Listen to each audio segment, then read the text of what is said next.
Shout out to Kop-Ish. Shout out to Kopish, guys. All the good work the up. two legends, Emil Heskey, Howard Gill. Can't get much better than that guy. Yeah. You know what to do now. Like, comment, subscribe. I'm with legends, guys.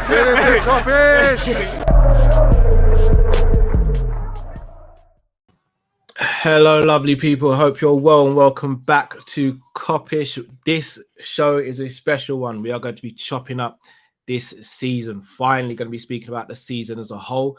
I'm going to be chopping up about every single player who's played a role this season. So the way player rating is going to work for this one, guys, is we're not going to do it as in comparing talent to talent. We're going to be looking at the criteria of games played, contribution during those games, and expectation going into the season. Very clear criteria. Expectation going into the season, games played, and the quality of how they've played. So, for example, I'm going to use Adrian as an example. We cannot sit here and say Adrian's been rubbish this season because he's played one game all season and he didn't have a bad game. So say, for example, he ranks higher than someone else. We're not saying that he's a better player. We're saying he's had a better season based on the expectation and the games played. Drift, how you doing today, sir? I'm Darwin, bro. I'm doing very Darwin. Mr. Nunez, might as well quickly speak about him then. Yeah, while we're waiting for Matt as well. And then, guys, I'm not going to lie, like, the Nunez stuff is hot, it's buzzing, don't get me wrong. We'll definitely do another show on it, but we're going to try and avoid talking about it too much because we are here for the season review. So I know everybody wants to talk about it and all that. We'll do another show on it. But, yeah, let's just talk about it for, like, a couple of minutes while we wait for Matt, innit? It's getting scary, though, Cal. I'll be honest. You might as well go first, Drift, because obviously you're a part of this deal going through. What inside scoop have you got? Bro, you know what, yeah, I would love to sit here and make the jokes and pretend and do all the stuff. You know what I mean? I'm all here for all the banter, you already know. But I'm going to be honest with you, though, bro. I'm starting to freak myself out here, bro. This message from KZ for days kind of making me think twice still. Bro, I'm starting to freak myself out if I'm being completely honest with you. I don't even know Drifty's real name. It might all be Julian Ward. You never know. Yeah, bro. It's mad. I just keep getting what I want and I don't really know what to do with it, bro, if I'm being honest. It's mad. It's mad. The fee that's been quoted, Drift, if I'm not mistaken, is 100 million euros. Yeah. Which equates to 80 million pounds, right? Yeah. And it's 80 million up front, which equates to 68 million pounds. So 68 million pound up front, rising to 80 million with add-ons. But here's the thing, Cal. Big up everyone who jumped in on the spaces as well earlier. And if you didn't, you should be following us on Twitter and then you would have known about it. Exactly. There you go. But here's the thing, though, bro. Let's keep it a buck, yeah? 68 million pound in the inflated market that we live in at the moment, it's not that much if you really deep it, bro. Like, I get it. And again, are we just doing the whole accountant FC thing because as Liverpool, we get so shook when we hear that FSG are going to spend money because you know it's going to be another 10 years until they do it again. Because if it was Man City or if it was PSG or Man United, or bro, dare I say it, even Tottenham in the summer they're about to go into, 68 mil would be a drop in the ocean. People would be like, oh, that's who they want. Like, Ndombele cost 62 mil, can he's a flop, bro. Maguire was 80. Maguire was 80 mil, bro. Like, It's an inflated market, bro. We're talking about a 22-year-old predatory striker who Klopp and the people have clearly watched for longer than a year. We don't buy people we haven't scouted for over a year, and they feel he will fit into the system. They can make him adapt to the way they want to play, and he's what they feel like they need. The only thing about this that annoys me is his confirmation Mane's going, even though I already knew. You know when you just still hold on to that little U-turn that might happen? We're not spending this much money without Mane going. So that upsets me, but I've got to try and get over it, innit? Well, it's not just the Mane deal. It's Mane. I think Nat Phillips is going to go. Minamino, Ox. Position in this team, though, like it's so clear this is the Mane replacement, innit? Like it's obvious, especially that Mane plays centrally for the last 6 months as well. So for me, I say don't watch the money. Don't watch not to throw you under the bus here. On Monday, you did say anything over sort of 50 mil, you'd be like, we're getting. Yeah. No, I get it. I don't think he's worth 80 million. He's not worth 80 million, Cal. He's not. But it's an inflated market, and that's why we've got to try our hardest to maybe just take it for what it is. Like what it is as well, Cal. We're so used to Ward and Edwards especially pulling off master strokes when it comes to transfers and the money we pay. We're almost forgetting sometimes you do have to pay a lot.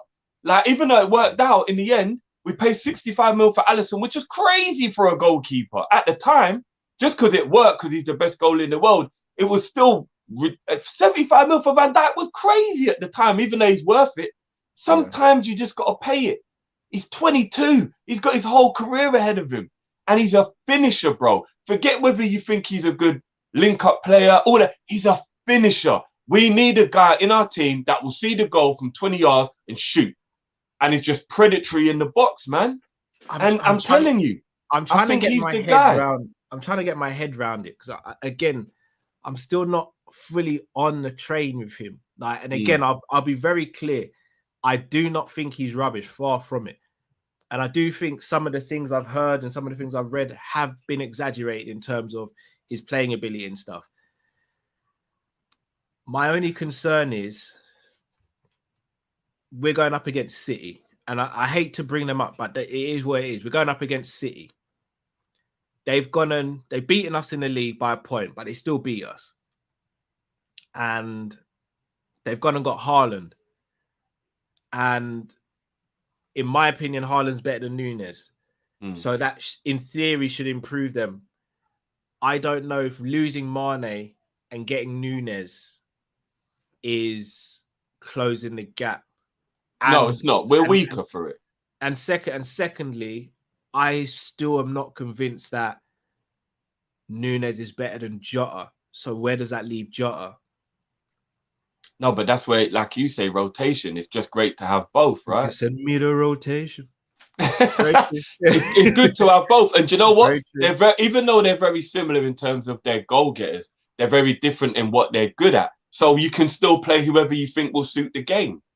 Do you get what I mean? You got the short guy with brilliant movement and instinctiveness, and then you got the big, strong guy whose finishing is just on another level. Because Nunez will be our best finisher at the club by a mile, bro. By a mile. Like, his finishing is impeccable, especially now that Divock has gone as well.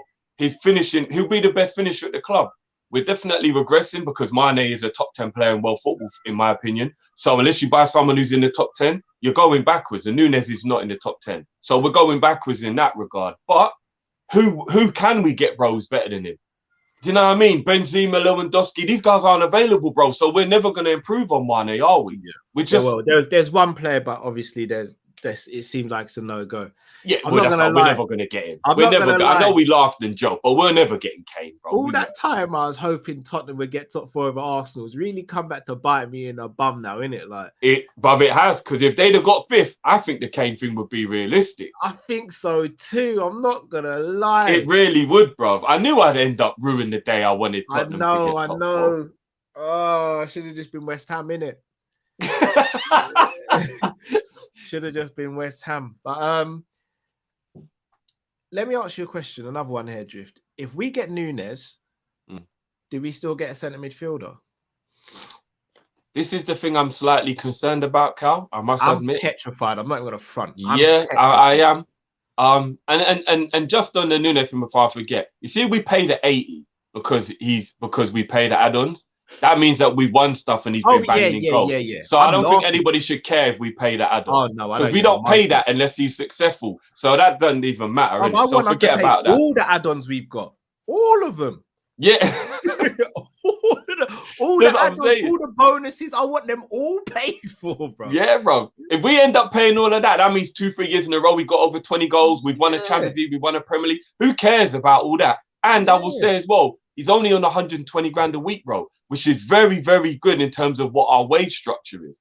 You see the Harry Kanes and all those guys? They're on the 300 grand a week, which probably messes with a lot of other stuff.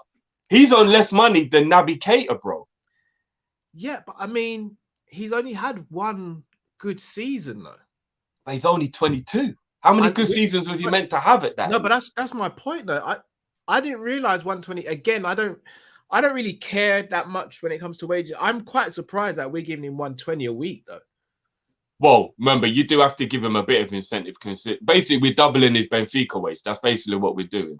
I still think that's high considering how we operate usually, though. We doubled Diaz's wage. I think that's what we do now. We just see what you're on and we just double it, basically. Yeah, but Diaz is on what?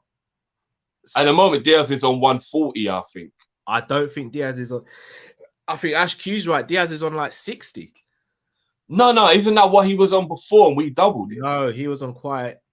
He's on 60, bro. Is he really? I read he was on 140. Raw. If he's on 60, that's nuts. I'm surprised we're giving Nunez 120. Well, the other thing as well is you've got a lot of competition around the world for him. I mean, well, obviously, I'll get back to your midfield thing, but with Nunez, what you got to remember is as strikers go, there's not many. And therefore, that will also mean that the supply and the demand aren't the same. Do you know what I mean, Cal? Like, there's loads of people in the world who need strikers. I think Arsenal proved that when they tried to sign Vlahovic, and then he went to Juve. There wasn't many options left that Arsenal could go for, so they said, let's not. Do you get what I mean? Because sometimes you got to be smart. There's very few players that suit the way you want to play or what you need. And Vlahovic was who we looked at as well, remember, Cal? So once he went Juve, that was one of the targets gone. Do you know what I'm saying? So for me personally, Nunez is one of the only available players that are in the position that we need. So therefore, as I said, it's a supply and demand. Because if we don't go for Nunez, I know a lot of people will say, oh, well, you could go for Nkunku, or you could go for one or two others. But they're not strikers. And for me, this says that Klopp wants a striker. We're being honest. I'm going to be real with you guys.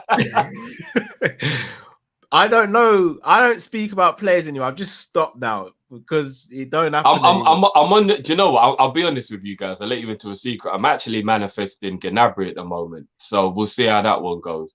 But yeah, to answer your midfield question, Cal, I do worry that spending 68 million of our budget on one player means that there might not be money left for another player. And where I go with this is, I said this on Spaces, so I'll ask you, bro. Do you believe that maybe losing the Champions League final was a kick up the bum the same way it was in 17-18, where we have a better team now than we did then? But that was maybe more leverage that Klopp had to go, look, give me what I want. Because that's the only summer we've ever gone ham. Like, really, like, went in 4 or 5 players, bang, bang, bang, just like did big business with it. And they were quite expensive as well. Fabinho and Alisson were pricey buys. So do you think maybe like losing the Champions League final when Mane going to combined is like, Klopp's like, look, you've got to give me what I need now. I need 150 this summer if you really want me to keep up with City. And maybe this is the way. And then maybe we've got another 50 mil left for a midfielder afterwards. You're going to have to ask me at the end of the summer, bro. And again, I hate to even put it out there. Salah still ain't signed. Oh, that worries me as well, bro. And I'll be honest, the Mane money is not going to be that big. The fact that Salah hasn't signed and we've just put this money down, especially knowing we need a centre midfielder or two, a little worried. I'm just hoping Mane going means they'll give Salah what he wants, because nobody will be stupid enough to let them both go. Do you get what I mean? Might be out of the club's hands, bro. Nah, I think it's about money with Salah. And not because he's being greedy, just because he is trying to make sure he gets what he's worth. 300 grand apparently plus image rights is what I read that Salah wants. And the club are and ahhing over the length of the contract and rare. Salah asking for 300 grand. It might be way above what we normally pay, but just do it, man. It ain't astronomical. It isn't stupid. It isn't break the bank money. You know what I mean? Just give him it. Just get it done, man. And I'm not going to lie. Nunez, Salah and Diaz, I'm not going to lie, bro. Guys, that strike force bangs, you know. It'll take me a long time to get over Mane, but that strike force bangs, I'm telling you. I hope so. First and foremost, Matt, big up yourself, bro. What's going on, guys? All right. Got a shout out to the main man in the building. Just hit 1,000k subscribers. Brother Saint, about time. Come on. Yeah, for real, man. Big up Saint, man. Big up for the 1K, bro. Saint was in the spaces earlier as well. So yeah, man. Big up. He fully deserves it. So big up yourself, Saint. Keep working, keep grinding, bro. All right. So we've spoken about. In fact, Matt, let you quickly chime in on Nunez. Your thoughts? All right, so I'm not his biggest fan, and I've got no shame in saying that. I'm not his biggest fan at all. I do think there's deficiencies in his game, which I hope that he can kind of get better at. One of them is being he's not the most technically gifted player. He's far from it, in my opinion, anyway. Like, so when it comes to playing in tight spaces, I do generally feel like it might be a bit of an issue, just ever so slightly, right? And again, if we're going to be up against a low block, it can't always be the battering ram situation is just always going to work. Because if that's the case, then why didn't we use Divock Origi for that same thing? I don't know. Personally, I just feel like with Darwin, for this price as well, 100 million euros reportedly. Yeah, bro, for 100 million euros, that is a lot of money. For 100 million euros, I kind of would like the finished article. However, I understand that we never really buy the finished article. We normally buy a player with potential, yeah? I'm gonna be real. I'll support him. I think he'll do all right. I think he'll do well. He'll score goals. However, I just don't know whether he's gonna be that guy. Like, it's hard to say. Like, I generally do. Like, I understand people talking about his age. That's fine. Like, we can talk about age, and if we're gonna talk about age, even more so, we're spending nearly 185 million, 85 million British pounds sterling on a 22-year-old who is not world class. He has potential. 80, bro. It works out to be 80 million and 50 when you do the conversion. No. 100 million euros, 85 million British pounds sterling, bro. Well, I did a Google conversion. Yeah, same here. Do the Google now. Do it now. It's 100 million euros is 85 million pounds sterling. But this is all I'm gonna say is this, yeah. Remember we only pay that if he scores and we win stuff, though. No, I know. But all right, think about this then. All right, let's just think of it as, because you got to include add-ons in it. Add-ons is part of the deal, yeah. He's not a bad player. He's a good player. But what I'm thinking is, was it right for us to spend all this money on a player who, if I'm not mistaken, has had one breakout season? The guy's good. Don't get me wrong. It was kind of like that with Alisson. So I'd cut you down, Matt.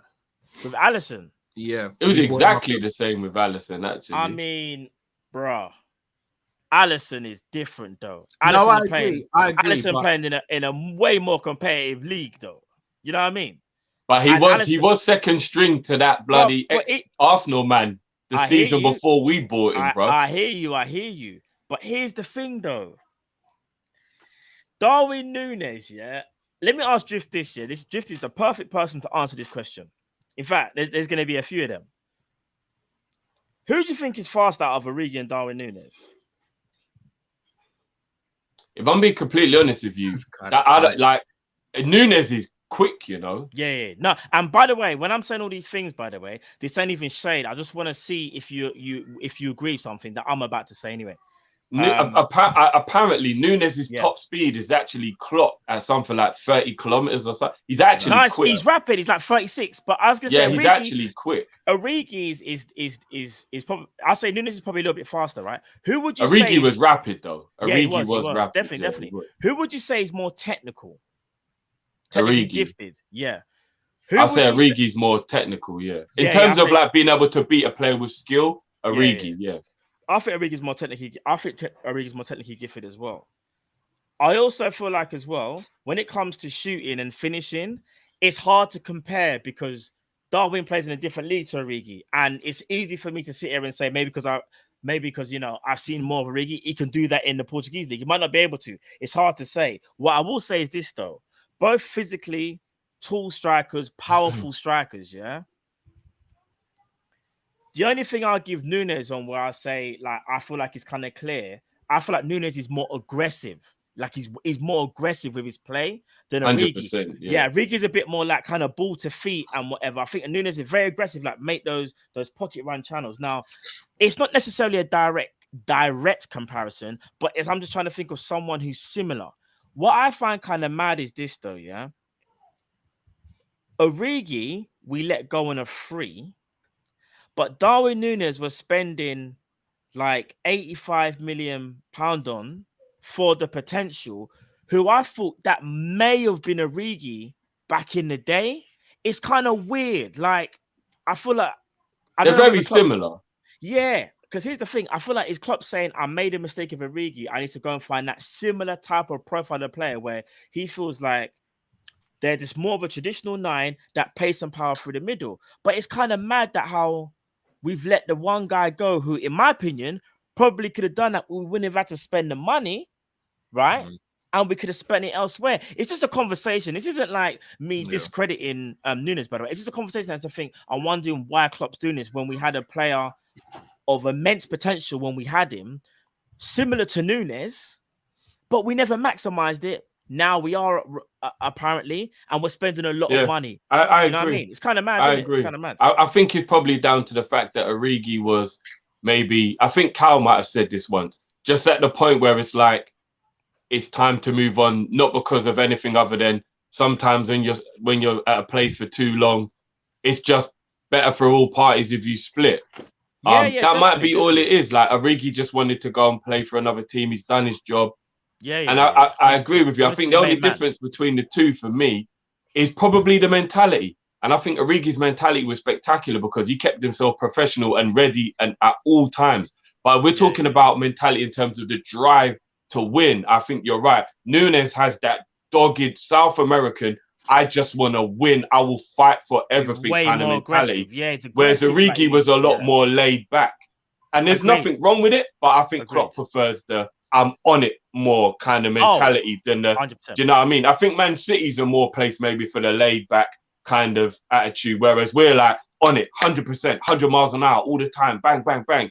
Nunez has that and Origi didn't. That's probably what the difference is between them two. So agreed. Yeah, I agree with that. And if we do sign him again, like, just because I'm not necessarily his biggest fan doesn't mean to say I ain't gonna support my man. So it's gonna be interesting. Do you know what I mean? Because you know, it's so mad, Jay. It's like even on Twitter today, I was being honest. I was just like, do you know what? I might not be his biggest fan, but I'm going to support, man. Bro, you should see some of the responses. I was like, this is why sometimes you can't even have conversation on Twitter. Yeah, sometimes you just want to have a normal footballing conversation without people going crazy. Like, I've never gone on Twitter with stuff like that. Yeah, that's why it's better to just do it right here with you guys. Because at least you guys will just be like, listen, Matt, I agree or disagree, and these are the reasons why, rather than saying, oh, bro, we just chat. Like, let's just have a footballing conversation as to our thoughts on it. So that's all it is, isn't it? So. Big up to our brother KG Vision says, I got images of Nunez and Diaz being like two kids that have had 3 Red Bulls each, pure energy and chaos. You might just be right. You might. And remember, they're gonna be rivals that are gonna become not idols, but like, because in Portugal they hated each other playing for the 2 rivals, and now they're coming together. So right. So guys, we're gonna get through the super chats, and then we're gonna move on to player ratings. Shout out to Lorato, who's just become a YouTube member. Big up, man. Big up. And you know what, bro? You've actually got a member special dropping as soon as we finish here, bro. Finishes, Pimp in Distress. Big up yourself, Pimp in Distress. Very, very generous. Thank you. Love for that. Regarding Nunez, my humble opinion is trust Klopp / the LFC scouting. By now, they've earned our trust. I'm just an amateur who watched LFC for years. If Klopp wanted to build a tech unicorn, I'd school him. But he replays and builds a team. I bow to superior proven knowledge. I hear it, Pim. I hear it. That's the thing as well. It's true, isn't it? Like, we don't really doubt our recruitment team. So why is everybody so like? Do you know what? I've never seen a player split the fan base, Cal, the way Nunez is. I've never seen it before, bro. Not even Jota split the fan base like this, bro. Yeah. It's true. I just think we're in a different position as well, though. And it's a tough one. I think people are getting too caught up on the money. Yeah. Oh, people are getting too caught up on the money, man. Comments like this will get you banned forever. Andrade says, I wish he cost 60 mil plus 20, but 80 at least 15 goals plus. Yeah, I mean, the pressure's going to be on him, but if we've seen that we create chances for our players up top, so... Ash says, can't wait for Mr. Ward to tell Benfica it's 15 mil up front and 15 per season for the next 4 years. We love an installment package. Agent Suarez doing his bits. It might even be that. We might be paying 15 mil a year. Who knows? Pimp in Distress says, and I think VVD comments can't be underestimated. Klopp definitely listen to that. Yeah, I mean, Virgil said he's top 5 hardest. I still can't get over this, guys. 85 M's. No, Do you know bro, it's what, Matt? 68. We only pay the rest if he Bro. does well, bro. So don't Bro. think about the other Oh, part. I hear you. But even like I'm looking at the Guardian, yeah. Big up the people on the Guardian. They even saying Liverpool are prepared to pay a club record 100 million euros / 85.5 million to sign Darwin Nunez, bro. Do you think 68 million pound in this inflated market is a lot? Because it's not really. What For us, it is. For Liverpool, it is. the thing? Ndombele was 62 mil, Matt. No, but yeah. But they got fleeced though. And what's so mad is, if I wouldn't even going to Ndombele, because I remember there was all this talk about how sick he is and rare tete. He Where's was, bro. Ndombele? I remember we were like kind of envious of Tottenham getting him. You was. Nah, we both was, bro. Bruv, when you were the one who put me on to Ndombele. Bruv, when man started talking about he's better than Keita and X, Y, and Z, I will never forget, bro. Trust me. Now you're talking about a few years later. I'm talking about when he was still at Lyon. I'm talking about. You put me onto him, bro. Yeah, I said he's a talent. Let's bring it back. Let's bring it back. Saswat says, big up Drifty for allowing me to speak my mind. I still think he's below par footballer, but I will wait. # say no to poachers. # big up Saswat. He rattled a few people in the spaces, but everyone's opinion is you know what I mean, is that's welcome. the thing, like opinions, like everyone's entitled. Yeah, everyone's allowed their own opinion, and everybody was respectful to what he said as well. Yeah, because we've got the best community. You have to be respectful, man. Do you know what I mean? Ash says, been asking people to name me 5 gunman number 9s in Europe under 23. Haaland, Nunez, I'll wait. If we can get 6 years out of him, then it'll be worth it. # ain't my money. No, it's a fair point, that as well. Promo says, I wanted Scamacca, but I trust in Klopp. Centre midfield next. Yeah, I was on this more on the Scamacca than Darwin Nunez. Pimping. He's more, yes, because he's more, yeah. He all right, here's the joke. He seems more my type of player. Same. But it doesn't mean say that he's better though. Very true. Pimping Distress says, and with this purchase, with a purchase like this, we're acting like a big club. We always ask them to act like that. Very true as well. Facts. Very true. Making sure, man, you don't get him as well. Yeah. And Pimping Distress says, remember Klopp's signing was dependent on having a budget. Centre midfield incoming too. Let's hope so. Let's really hope so. Mods assemble. We got a couple of bots in the chat. Yeah. Ash says top scouts have been following him for years. He rejected West Ham and Brighton in the summer. Is the record signing in Portuguese football when he went to Benfica. That's true as well. I remember they nearly paid 30 mil for him, so they want their profit as well. Obviously, remember. Yeah. Torley says Drift Bunganabri manifest Judna. Do you know what, guys? Jude is for next year. I personally believe at 18, Jude is actually too young to come to Liverpool right now. I think he needs another year of development. I don't know if you agree, Cal, but I think it'd be a bit of a stunt on his growth if we bought him now. I agree. Ems A says Drift eye for a player to play for LFC is mad. Yeah, it's starting to freak me out still. I mean, you say it's mad, but I don't want to blow your cover, but certain man are working for the club still. Just moonlighting doing Kopish. Saswat says Jota, Nunez and Salah, man, the interplay is going to be stinky. I'm genuinely worried. I am a little worried about that as well, to see how... We don't need interplay, guys. We've got Robbo, we've got Simicast, we've got Trent, we've got Thiago. That man there would just put things on a plate, man. That is a little bit of a worry for me. Mods, please, help us out. Rule Flex says Prime, Aubameyang or Fowler. I never watched Fowler. Fowler. Oh, Prime Fowler. Oh my. Maybe I'm a little biased because Fowler's my Prime. Aubameyang was absolute fire though. Yeah, but Fowler, Fowler was a better footballer. Goodness. I'm gonna be real. I'm biased. Fowler's on, like, he's the reason I support Liverpool. Yeah. I know. MZ says VVD named Nunez as 5 hardest opponents he faced. He did. Kike says, are we sleeping on Rafael Leao? And how can we let Musa Diaby slip to a future rival? This will be an uncomfortable summer. I would take Leao in a heartbeat.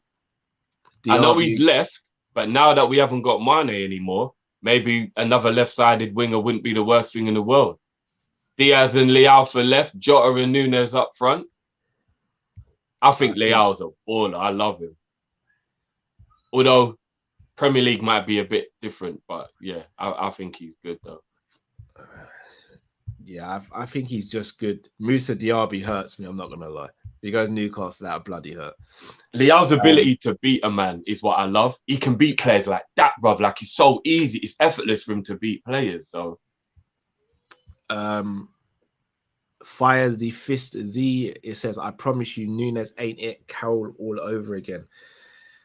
Nah, come on, guys. It is not. It is not that at all. I really hope not. I really hope not. The thing is, I don't, with this sort of signing, it's either going to work out really well or really badly. I don't think there's going to be an in-between with this one, which is a little bit of a worry. But at the same time... What people need to do, though, they need to not get overboard in terms of, like, his first season and the expectation. That's all I will say. Say he comes in and he gets, like, 13 or 14 goals. Don't everybody just, like, jump down his throat. Do you get what I mean? Like, that's a good first season, you know? Yeah, it's just the expectation, though, Drift. No, I get it. We have to be real. If we saw, sorry, Timmy, if you just send your message again, because we didn't get it come through, bro. Yeah, look, we got to look at it like this. If we saw rivals, like, all right, Haaland going City. If Haaland only scores 15 goals next season, we ain't letting them live that down. No, but we'd only be laughing at them because we'll be like that we're trying to like banter them down. But nobody would think Haaland isn't going to do well the following season. Do you get what I mean? We'd only be doing that to take shots at them. So if fans do it to us, fair enough. But within ourselves, I think we shouldn't get to. Man City fans aren't going to care if Haaland only scores 15. They're not going to be like, oh, yeah, he's a flop and rare. They'll be like, ah, well, he's used to the league now. Next season, he'll score more. Do you get what I mean? I don't know. They're not even upset with Grealish. And that's considered a terrible signing at the moment. But very true. What if he outscores Haaland? What will people say then? Oh, if he outscores Haaland, then I got to hold my hands up and be like, the brother's about it. The brother's about it. Here's the thing, though, Drift. I wouldn't be surprised if he got like 20 odd goals next season. It's just, will those 20 goals supplement what we may be losing out on what he might not be able to do for us? If he's a number 9, scoring goals is his currency, man. We say that, but Jota, if I'm not mistaken, didn't Jota get 20 goals this season? Yeah, but that's why I never got why people moaned about Jota. I always said I don't get it. Like,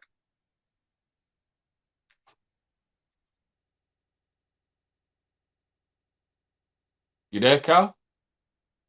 Is it just me? Have I crashed or is Cal crashed? People in the chat, can you still hear me? It's me. Oh, there you go. There you go. You're back. All right, let's get these player ratings started then. Yeah. Let's get it. So there you are, guys. Half an hour. We went way over the Nunez stuff. It's player ratings from now on, guys. But big up everyone as always. I know it's a hot topic right now. All right. Can you hear me? Can you see me? Can you hear me? Yeah. All right. So we're going to do this, guys, and I'm going to reveal the criteria again so there are no ambiguity comments or anything like that. We are judging based off expectation going into the season, games played, and impact when played. All right. I'll repeat. Expectation at the beginning of the season, games played, and impact when they played. And also shout out to Lee in the comments as well. Lee, you're not finishing above Liverpool next season. I'm still confused why Lee thinks us signing Nunez helps them. Is it because Man U won't get him? I'm confused as to he why. Reckons it's going to make us regress. Oh, Jesus. I was trying to give Lee the benefit of the doubt, but yeah.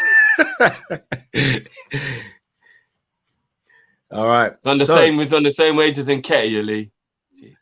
Boy. So let's do it then. I'm going to start with Adrian. So based on expectation, is it unfair when he literally played one game? Well, do you know what? We'll change it then. We won't do it based on anyone who just played one game. Actually, no, let's not leave him out because he was pure vibes. He was pure vibes. Dressing room vibes. He was there. No, but we're not judging on that. We're not judging. No, but I think that's why he deserves to be on the rating board. Because he did play his role this season regardless. And in the one game he played in, he was good. It was a cup game. We won that cup. I'll give Adrian a 6.5 to a 7 for that season.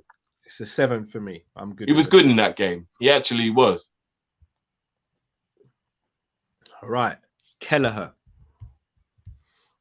Yeah, I need to ask Kev. He's on Kelleher watch. Is he leaving? Is he not? That's bad news for us, you know.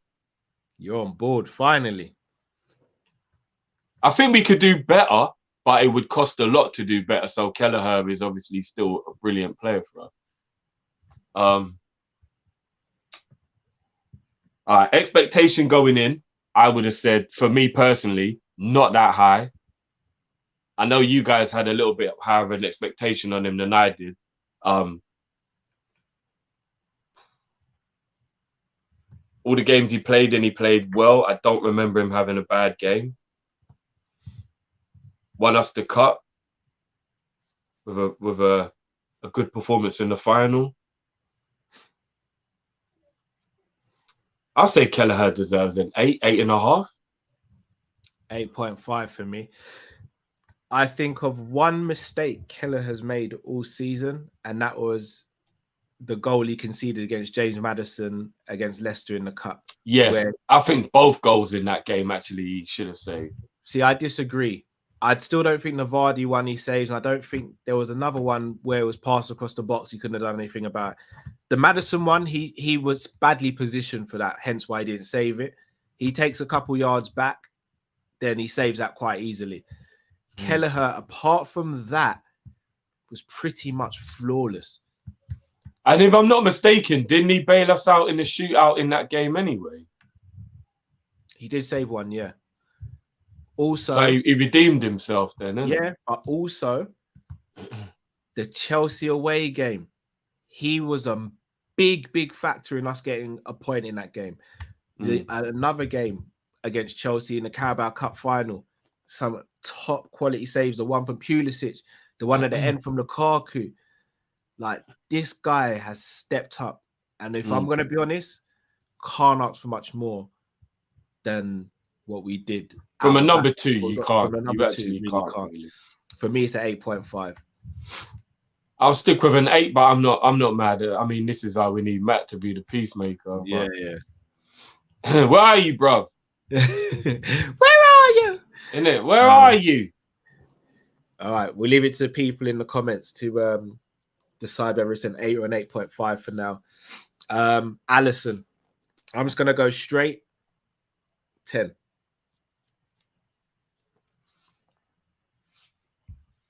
Drift, you there? Yeah, sorry, I was just out because I just saw the what Matt messaged, didn't it? I just seen where he was. Yeah. Can we go higher than a 10? That's Alcantara. That's the Alcantara. Did he not have an Alcantara season? As far as goalkeepers go, does anybody remember a season where a goalkeeper stood out this much? Was this important? Funny enough, the only game, the only games that I remember that were bad was West Ham and actually the final of the Champions League, which is actually like the worst game to not be that good in. But I actually don't think he was poor in the Champions League final. I just think he had one bad moment. He could do nothing about the goal. I have a different opinion on that. He's not at fault for it. The goal drift. There's a little part of me that still feels like he's got to scramble back across the face of his goal better than that. Oh, I don't know. The cross came across quite quick, you know, bro. Yeah, no, but it's only like, what is it, 9 yards between two posts or something like that? I don't know. I think you're being harsh, bro. I'm not going to lie. He seemed rattled in that final for me. But other than that, I don't remember a season from a goalkeeper at Liverpool, especially where he was, as it like Alisson was impeccable, man. Like you're allowed one or two bad. We played 63 games, which he played maybe 50 of them or whatever. I don't know the exact number, but he must have played over 50 of the games we played this season. To only have 2 bad games? I wouldn't even say 2, just 1. Nah, he wasn't good in the final. He wasn't. I'm not saying he was crap, but he wasn't good in the final. I thought he was just average in the final. Yeah, but average is a bad game for Alisson, isn't it? That's what I mean. Alisson doesn't have average games, so that's what I mean. Like, I mean, I'm gonna be real. He didn't even have much to do in the final, Drift. I know, but what he had to do, he didn't do well, and that's what upset me about it. But he couldn't have done anything to save that shot, that goal. I mean, if Benzema's goal had counted, he was all over the place for that. Benzema's one counts, then we're having a different conversation. He was all over the place for that goal, bro. Like, I don't know what he was doing. I remember his kicking and his distribution was looking a bit dodgy in the first half of that game as well. He looked rattled, Calm. I'm not gonna lie, he did look rattled for whatever reason. But again, he was impeccable all season. For me, all season, easily a 10. Yeah. Me, 10. For me, I love Mo and love Mane, and they were phenomenal this season. For me, Becker's our best player this season. There's a massive argument for that. 100%, massive argument for that. All right, let's move into defense. Trent.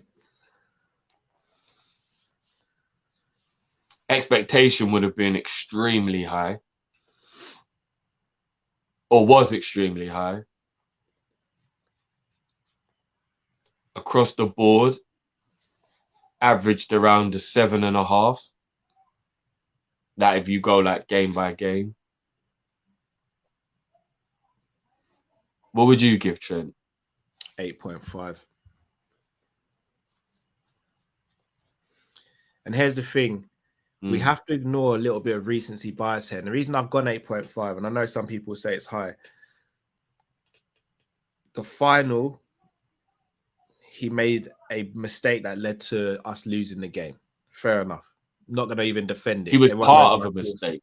No, but he was still involved, right? We've all asked Trent to improve defensively. He's improved defensively.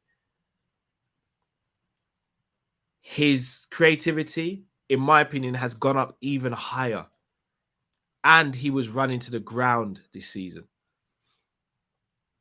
Running to the ground. For me, 8.5 is fair. I would go 8, but I won't argue with an 8.5. I would go 8, but I won't argue with an 8.5.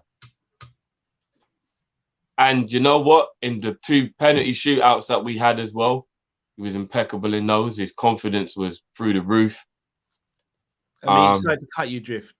FA Cup final, League Cup final, and the FA Cup semi against Man City. Kept Foden quiet, kept Pulisic quiet, and I don't even know who played left for them in the Carabao Cup. I can't remember. Kept all of them quiet. But he kept Vinicius quiet. A lot of people keep looking at the fact Vinicius scored. Throughout that game, Vinicius didn't have a sniff. The only thing Vinicius did was that goal. And that wasn't actually like him badding up Trent. That was just, it came from the other side and obviously. But if you're talking about the one-on-one scenarios, he didn't do anything to Trent in the whole game. Everyone said he was going to roast Trent and this and that. He didn't do anything to Trent for the entire match. Yeah. So... yeah, 8.5 for me. Yeah, 8.5. Yeah, go on then. 8.5. Go on in. Where is Trent? Where are you, Trent? Here he is. All right. Are we ranking Nico? Nah, he went on loan, innit? Yeah, he barely played. Although I think he had an 8 season for Fulham, though. Yeah, that's for them, though, isn't it? And for Wales. He was brilliant for Wales. Joey G. I'd go 8.5 for Joey. expectation coming in. He was coming off the back of an injury, so everybody knew we had to give him time. Playing out of position, so to speak. And I think apart from 1 or 2 games in the Carabao Cup, which was right at the beginning of the season when he was really, really rusty and was like trying to get his fitness back. Other than those couple games there, I thought Gomez was absolutely brilliant in every game he played in once he'd regained his fitness.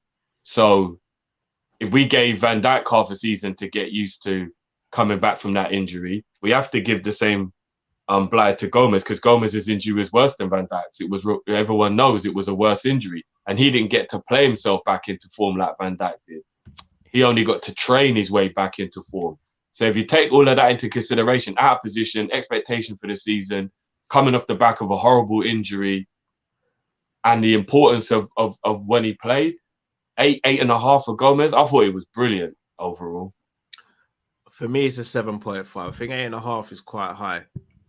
And the reason, but remember, we're going off of what he played. Remember? No, I am as well. But I can't eradicate the first few games when he came back. And again, what was the game he got injured? Was at Southampton, wasn't it? I don't think he was necessarily having a great game in that game. His standout performance this season for me was Newcastle away. The game against Watford and Norwich, if I'm not mistaken, where he might have played right back. I think he played well in those games. But for me, just giving it overall 7.5. One thing I will say, though, I'm very happy to be hearing about him getting a new contract. Oh, he is it? Needs to be at Liverpool. Yeah, I'm hearing murmurs. Oh, yeah, get that done immediately.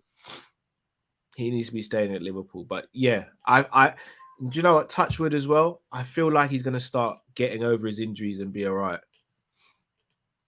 It was definitely a good look that he limped out that game and then was all right. Because normally that's Joey out for another God knows how long. So yeah, I believe England, just leave him alone. I know he wants to play for England, but they always mess him up. So just England, leave Gomez alone, man. Yeah, they mess everyone up though, don't they? I mean, I've gone 7.5. You've gone. So we need Matt again. Matt, are you there? All right, so I'm just gonna hold Gomez. Sorry, I'm having a mare today. Yeah, sorry, I'm here. All right, what was the one? 2 Gomez? quick ones, Matt. Yeah, Gomez. What have you got for Gomez? 7 or 7.5 for Gomez for me. I would say because he finished the season pretty well, especially with the right back performances, more so than centre back. Do you know the criteria as well, Matt? 7. Because Carl, read him the criteria again, just so that he knows. So criteria is expectation going into the season, games played, and impact on the games. So performance, basically, of those games. Yeah. That's why I say. Here's the thing. I'll say 7. You know why? Here's why I'm saying 7.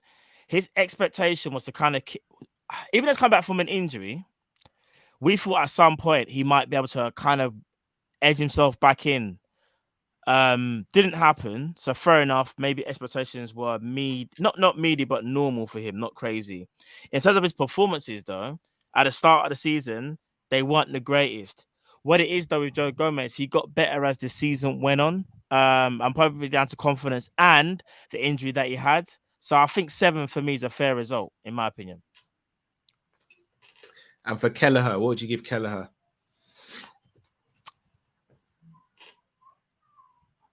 Eight. I give Kelleher 8. I said 8.5 in it, Drift. What did you say? I think I said 8 as well, I think. So 8 for Kells and... Yeah, Kelleher can't get less than an 8. When you consider expectations as well, like we didn't really have high expectations for him. We just hoped that he was going to be good. But I think he surprised us. Well, he surprised me. Right. Mods. Matip. 10. Ooh. Do we even need a conversation?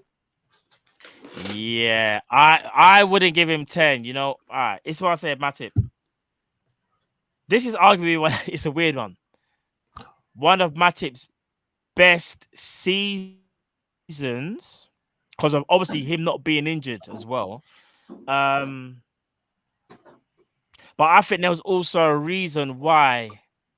But then again, that's kind of disrespecting Matip though, because I think like the way Ibu kind of, Matip.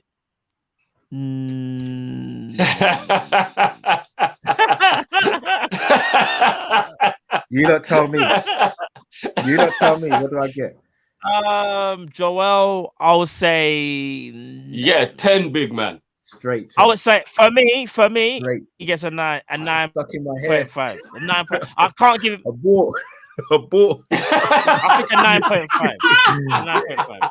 A ball. Hey man, you gotta help him out there, bro. I told you my controls ain't working for this one. A ball. Matt's just drinking the Magnum, watching man struggle, you know. I'm back in now.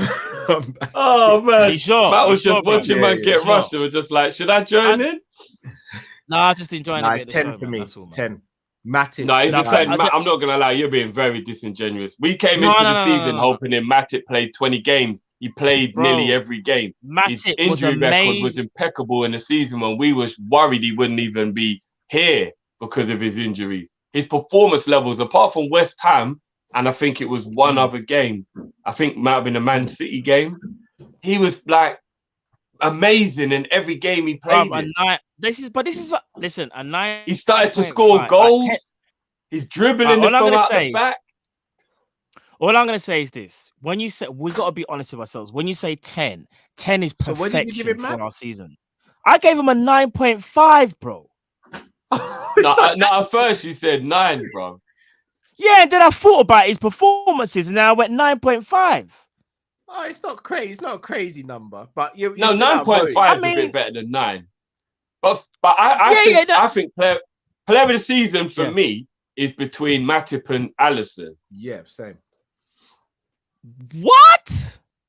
Yeah, player of the season. And only because the other two players who are obviously brilliant as well. I think that it's a little bit unfair. Even though we're gonna get to them. All right.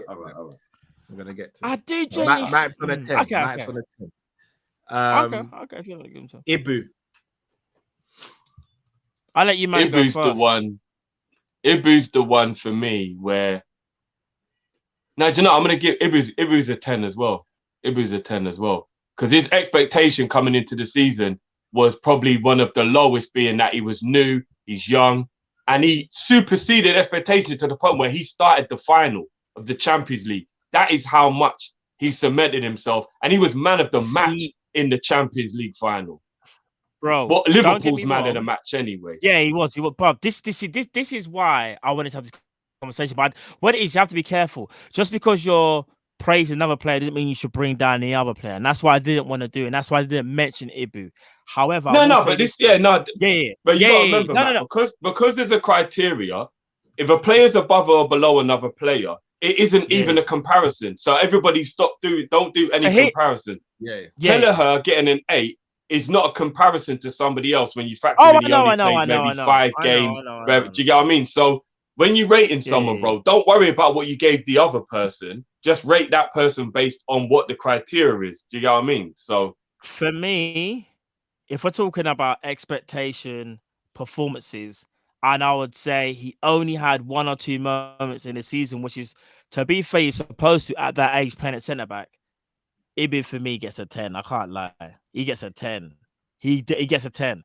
But here's the thing. Originally, and I know just pointing out something, I wanted to give Matip and him both a 9.5, but it's for different reasons though, because Matip was like our best defender, I would say, for 3/4 or if not like 4/5 of the season, yeah.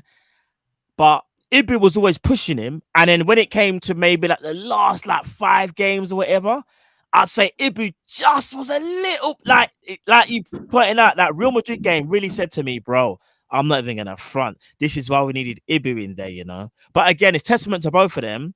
I think they both had an amazing season, so I don't care if we give them both 10s. Like I'm happy in it, so give them both a 10.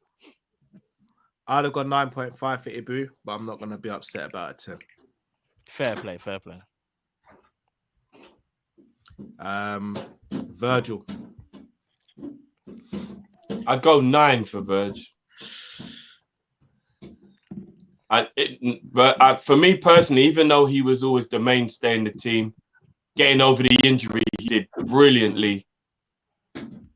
The fact that he did play, in my opinion, quite poorly in the first few months while he was getting over those injuries means that, yeah, I was worried about Virgil up until about November. I can't lie. Poor drift. Quite poor. Like there was up until November, I was worried about Virgil. I was. All right, so were you worried or was he playing badly? It was a combination of both. I was worried that the performances were a little under par because I was worried he wasn't going to be himself again. I disagree. All right, let me say this. For me, remember at the time I did say it to you lot as well, when Matt kept on telling me to be patient, I kept saying I'm worried about Virgil.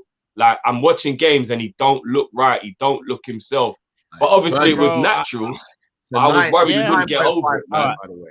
For me, yeah, that's, you know what, as well. Lloyd is putting it well. Poor by his standards. That's the best way to say it. Yeah, he's still better than a lot of other defenders. But by what I'm used to, I was worried. You get what I'm saying?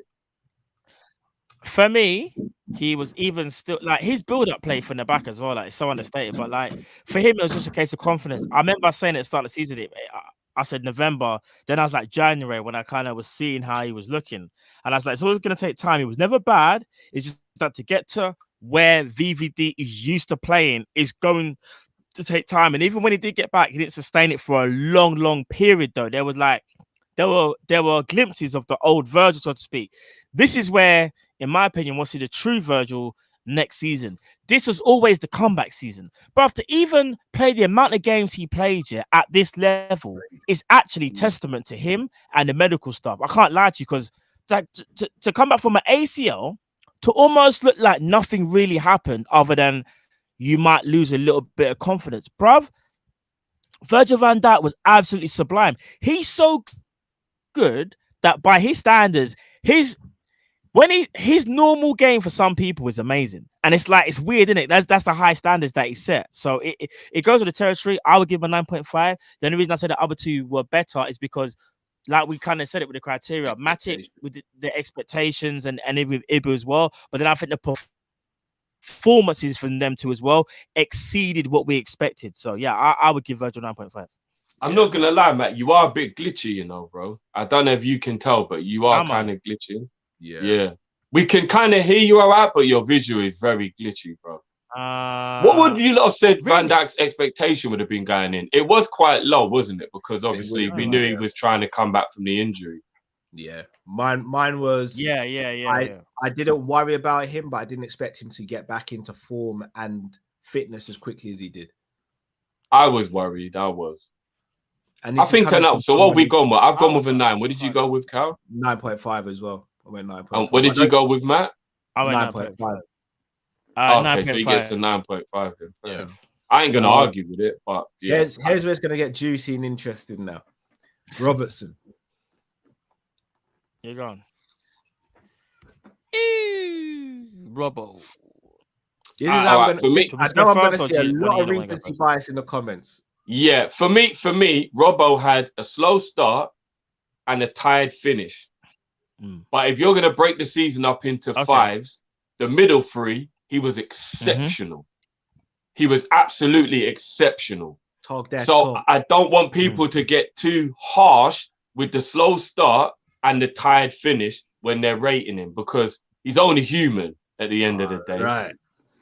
And we got to remember, if there's anybody in our team that runs more than Robbo, they're on a marathon team. Because I don't know many people in our team that run more than Robbo does. Dark up the team. For me personally, I'm still going to give Robbo an 8.5 for the overall season. Yeah, I think that's fair as well. Yeah, 8.5. I think expectations probably is reason why it's brought down, you know, because I think we thought Robbo would just be the normal Robbo, but we had to kind of understand that there's burnout, and some of that was part of Klopp's fault. We can't lie about that either. There were games when we said Tsimikas should have played, and he played Robbo. Like Robbo has played so much football, and he was way more durable the season before than Trent. Remember, Trent had Trent had a few injury problems. Remember the last not season we just had the season before. Trent and Robbo was kind of like doing it on his own, so to speak. So it was only a matter of time before the tired legs caught up with him. 8.5 for me. Robbo is still our best left back. However, the competition has really like up the ante for that. It's up the ante for that left back spot. Oh, that's what I was gonna say. If you guys saw how tired Robbo looked in that Scotland qualifier the other day, that man needs a rest. That's Klopp's fault, though. If it wasn't for the qualifier, if it wasn't for the importance of the game, he probably would have been like, "Don't call me up." You know, them ones there. If that was a friendly, he wouldn't have wanted to play. If it was a Nations League or something like that, he would have been like, "Gaffer, like just don't mind it." And we gotta make sure we don't rinse him out. You know, like we really do. I can't even lie. And his right back partner as well, bro. But that's a conversation for a different video. Speaking of competition, Matt, Simicast. Why, bro? Straight. It's a 9 for me for Simicast. 9.5. I'm gonna go 9.5. Aye. If you base it on the expectation, because remember we're talking about expectation. Games played. Every game he played, he performed to a high level. I don't remember Simicast having a bad game at all at any point in the season. Exactly. Did we ever go, "Oh, this is why maybe"? I don't remember it. I don't remember any one of us uttering, "Oh, bro, Simicast, man." Nah, this is probably why Klopp didn't play him the other day. You know, no one said nothing. In fact, it was the opposite. Hey, why isn't Simicast playing though? Yeah, I know Robbo's the guy. It actually became, why is Simicast not playing? That's actually what happened. And you know what, guys? So he scored the winning penalty that won us the trophy to top it all off. That dance that he did alone. You know the one way the neck thing. I can't even do it. When he done bro. My expectations were different from a lot of other people's going into the season for Simicast. Okay. Oh, well, you had a high expectation. You had a high. Always expect him to do well. But even this well, But after last year, Cal, you thought he would do this well this year. Yeah, because whenever I've seen him play, I've never watched him and thought this guy's got a liability gene in him or anything. But even pre-season, remember the season started. He played the first, 3 games of the season this season? Yeah, and he shouldn't have been dropped. Yeah. And then remember the assist for Jota? Yeah, bro. Brother, against I'll Burnley. say this. Come on, bro. I'll say this. Yeah, for me, Simicast starts for every single Premier League team. The argument would be Chelsea, the Chilwell team, maybe because of the formation. Other than that, Man City would love him because they would just move Cancelo to right back. Let's not act like they wouldn't. They would love to have Simicast. I'm actually concerned that if he doesn't play enough football this upcoming season, that someone will prize him away. Like, is that real? Like Simicast, if there's one thing I would want Klopp to do, a little bit like Pep, and I don't like that guy. If a player plays well, let him play. Don't just like bring back the original guy because he served you so well. Like, if Simicast is on a run, let him play. Let him play. And do you know what I mean? I'm going to say one thing about Simicast. When we play against low block teams, Simicast plays, other teams Robbo plays. That for me seals it and sorts it. Because Simicast has got way more variation in his ability to cross the ball. That's true. That solves all of our issues, in my opinion. I agree with that. That's true. Right. Simicast is something else. What a player we got. He's so good. I'm telling you, everybody in the league would want to have Simicast. I'm telling you. Yeah. Is that good? Right, moving to midfield now. Flacco. Hey. Flacco, you know. All right. This is going to be a tough one for me because my expectation going in would have been at the highest. So I've got to be a little bit more harsher in the marking of Flacco because of how high my expectation would have been. But was that because didn't he get injured though this season though, Flacco? Not as badly as usual. I think he had a much better season than he normally did. does. I'm just trying to think, but you know what? I would go 9 for Flacco. Oh, I think that's good. No, but I did teeter with an 8.5 because there's quite a few games I remember where he was bad. But when he had a good game, he was excellent in it. As a DM, he got some very important goals for us did, as well. but then did that cover over some of the performances where we're like, no, remember he had a couple ones where he was drunk. Like it was like man went on a binge the night before. It was like, what the hell is Flacco doing? Flacco for his usual standards, I think he wasn't quite there, he wasn't quite there long enough, shall I say? I was gonna say 8.5. I know some people might say that's harsh, but I'm all right with an 8.5. You know, I'm all right with an 8.5. I'm good with an 8.5. He was drunk a good few times this season. I can't lie. Just quickly, did you mind put Trent 8.5? Yeah. Yeah.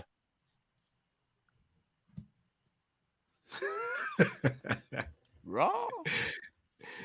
Yeah, okay. But what would you give Trent? Yeah, that's what I want to know now. I would give him a 9. Oh, I thought you meant we gave him too high of a mark. No, I would have given him a 9 because just I don't want to go back to Trent, but I think it's the importance that he has, like you said as well, Drift. Like it's a lot for his one shoulders, isn't it? Like we've seen what it's like when he don't play, we're a different team, and I just think yes, he does have these moments where he spam and whatever, but for me, he really showed he can defend this season. Like he put a lot of people in their place, in my opinion, anyway. And I think that was always the thing about Trent. I think it was the defensive thing where they were like, "Oh, he can't really defend." But for me, I thought he done very, very well with some of the opponents he came up against. So, but that's it. It's only half a mark. So it's not like I'm joking. It's half a mark, innit? You know what I mean? It's not like you know what's mad? Yeah? You know what I mean? Those last couple games where Cal was obviously angry at him that he kept vacating his space and moving central. Yeah. But you know what that said to me? That said to me that the scouse is starting to come out. And he's getting his Stevie G on. Wait, drift. No, you're going too far. We need to do a video on that, bro, because we need to know what. No, but I kind of love it. I can't lie. It's like he's like, look, I'm not fucking having this. Carl's already got the video titled out, "The Evolution of Trent Alexander-Arnold."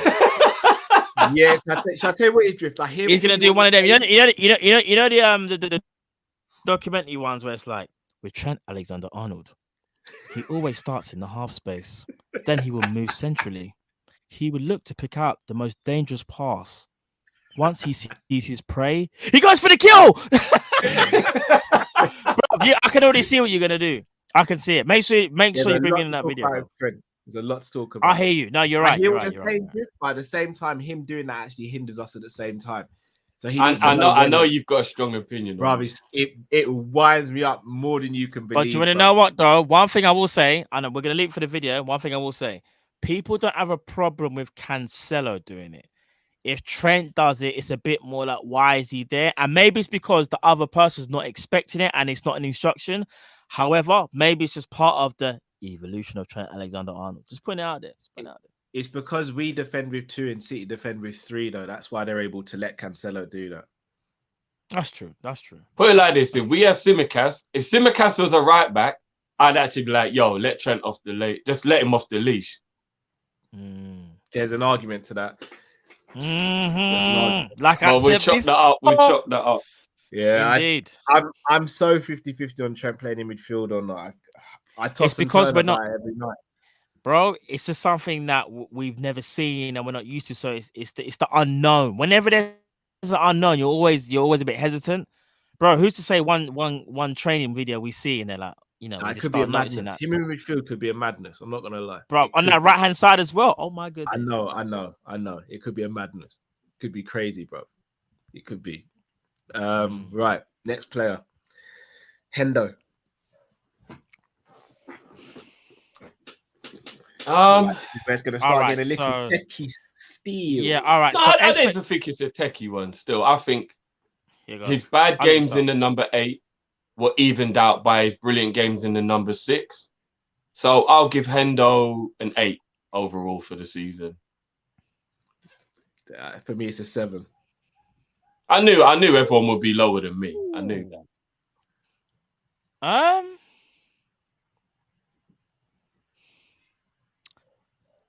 7's a bit harsh, personally, because I think he had that middle part where we was asking, like, how good is he still? Can he still play the 8?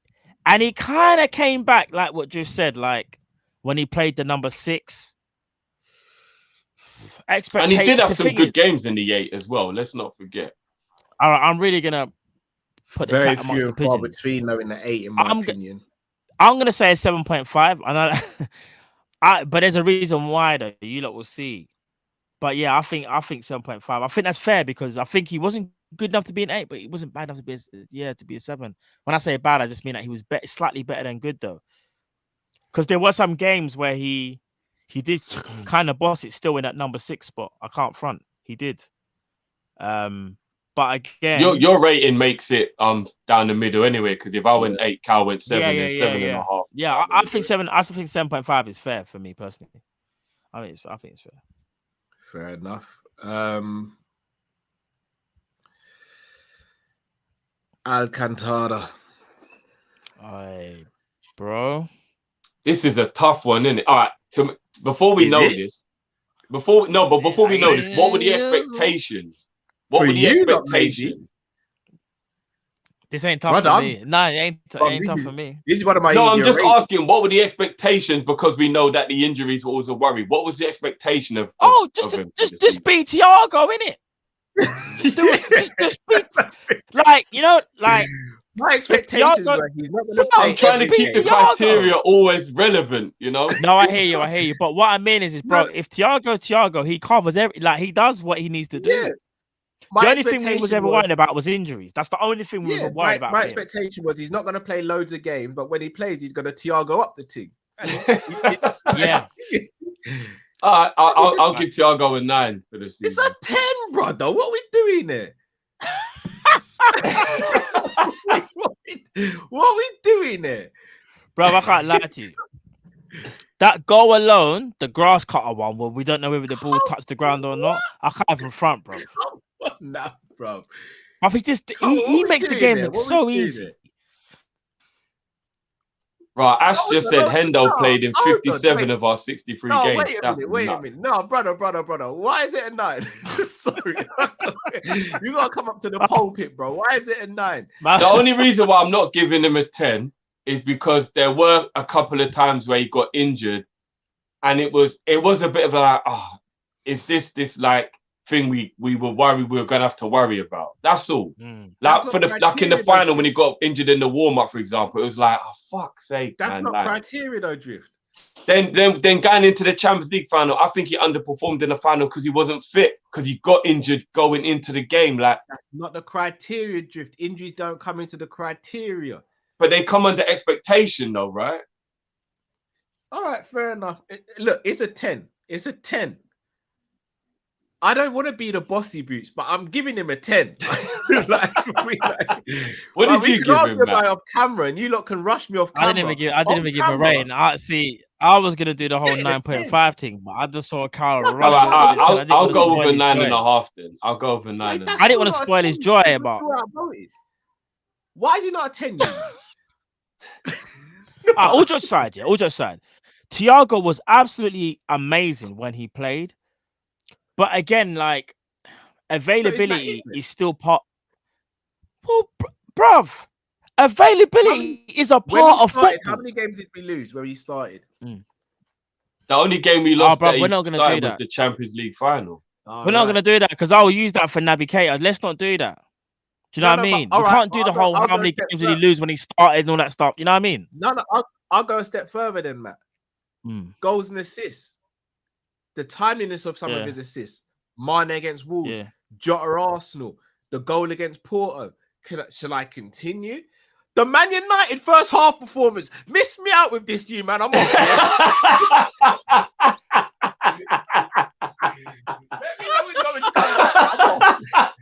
Let me know when you want me to come back. Bro. You know what? I'm not gonna lie, yeah. Thiago's Man United at Anfield performance might be the greatest performance I've ever witnessed. What are we doing there? Bro, Don't get it twisted. Thiago done a madness, but I just remember the say assist for Mane's goal against Man City in the cup as well. We created an Alcantara rating. I hear this you. season, No, I man. hear you. I hear you. What I are we hear you. I doing hear there? you. No, but one thing, I just think No, you know what, Matt? He's a 10. He's a 10. I'll shut up. He's a 10. 3-second segment on He's a Thiago, 10. He's a you 10. I'll shut up. I'll shut up. He's a 10. you might want to give. Listen, I'm not complaining when we want to give these high ratings. It's just that I'm just trying to be as objective as possible. Do you know? I don't want it to get carried away into Yeah.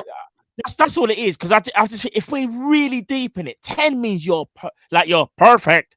He wasn't perfect. Do you know what I mean? 5 means you're perfect. The Alcantara I hear- rating means you're perfect. Yeah, that is I true, hear man. you, I hear Alcantara is the perfect rating. Don't get me wrong. When he plays, yeah, we're just a different team, innit? Like, you know, you got that confidence. Like, yeah, the midfield should look kind of nice today. You know, one of them ones. Like, but I don't know. FA There Cup was. final. I hear you. He played sick. He played sick. And I definitely believe we would have been better in that Champions League final if he was fully fit. 100%. Yeah, I agree with that. I think you could tell he wasn't 100% fit. You could tell he wasn't fit.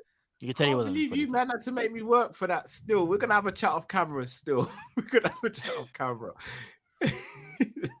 You man made me battle for the Alcantara in 10, yeah. Oh, yo, Well, what's up, man? You know, he's the type of player that I still can't believe Liverpool have. It's No, I know. mad. I know, bro. I think that's where I got my manifestation from, because you lot don't know how hard I prayed that we got that player. So just out of interest, I want to know how. I think I went into the upside down or some shit. How many games did he actually play? This is just me just said spitballing here. 9. What are we doing there? I said 9.5, bro. I mean, No, Ross. What are we doing there? I mean 9.5. I mean, you know. No, man. That shouldn't even have been a conversation. Right. The next one's gonna get a bit techy. I know. I'll let you man go first, innit? I'll let you man go Naby first. Deco Cater. I'll let you man go first. Did you say Naby Gecko Cater? Deco. Deco. I thought I said geckos. Like, ain't that little lizard? No. I'm gonna be real. What did Hendo get? 7. 7.5 Hendo got. Mm-hmm. No, but again, remember, we're not judging it on the other players. No, I'm not. But what was Naby's expectation going in? Not high. It was very. I'll let you, low man. Very low. I'm not gonna lie. My Naby expectation would have been a purple. I'm just being real. No, that's fair. That's fair. Naby as well.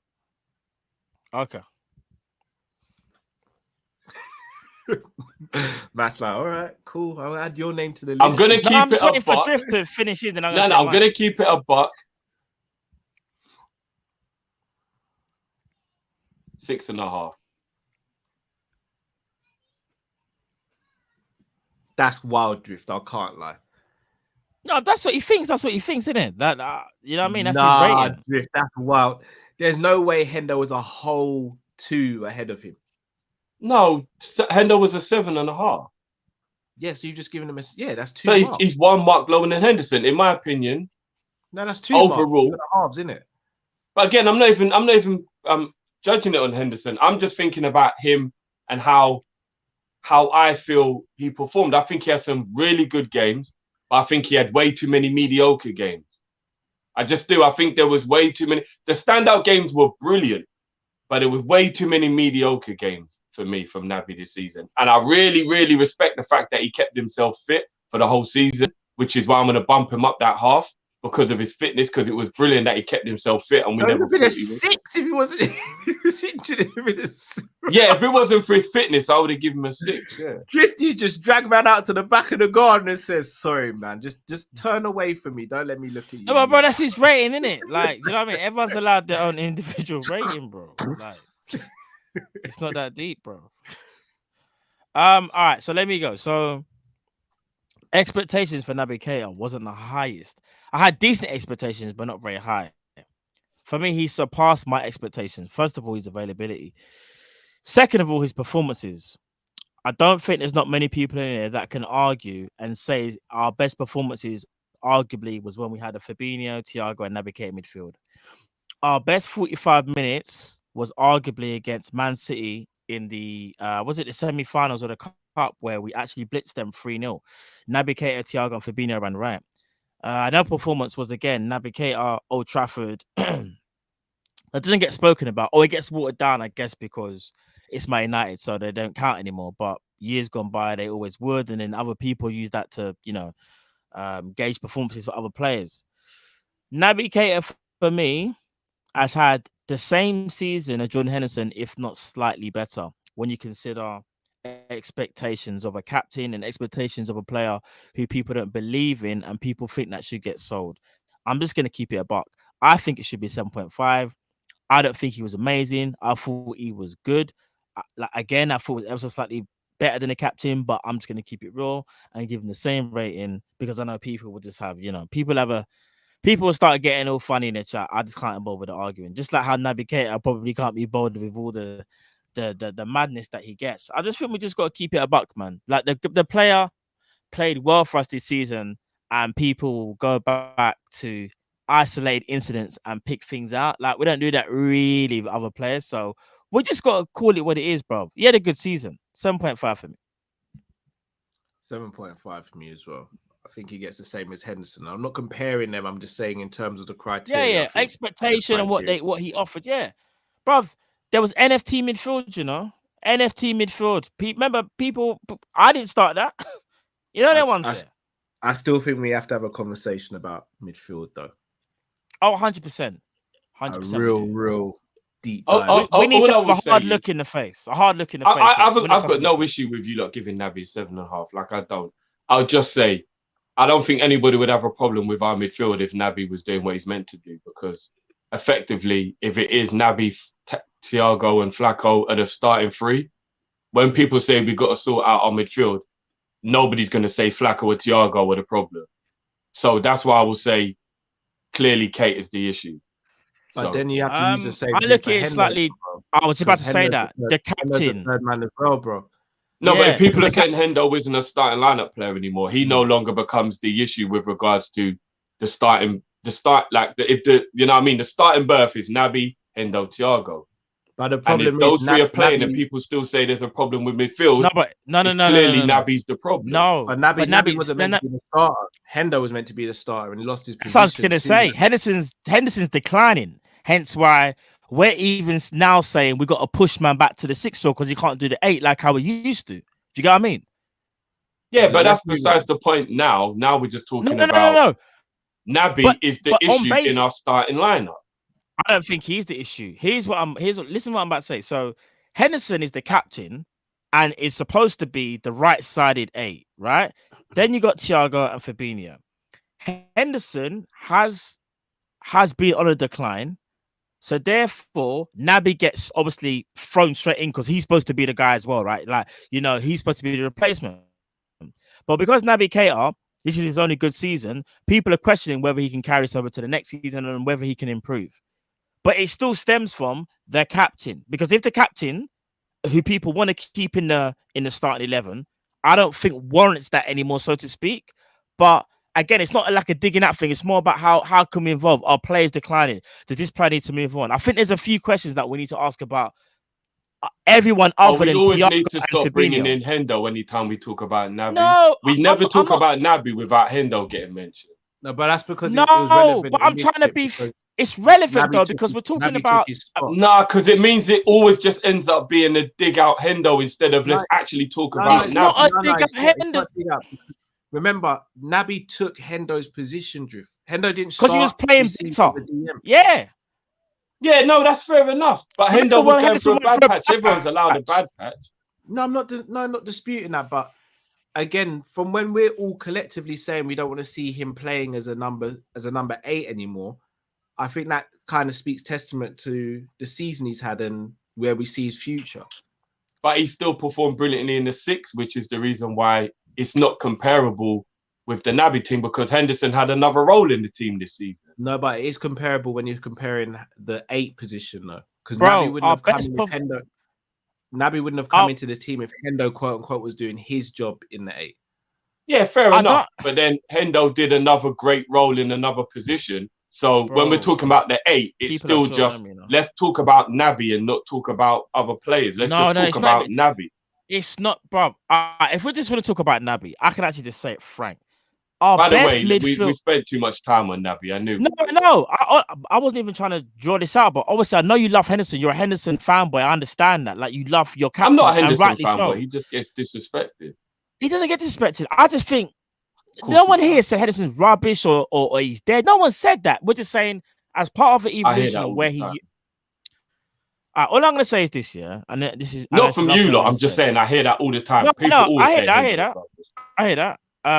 Me personally, our best midfield performances, correct me if I'm wrong, people, have been Fabinho, Naby Keita, and Thiago. Those are when those three have played, we've had our best performances.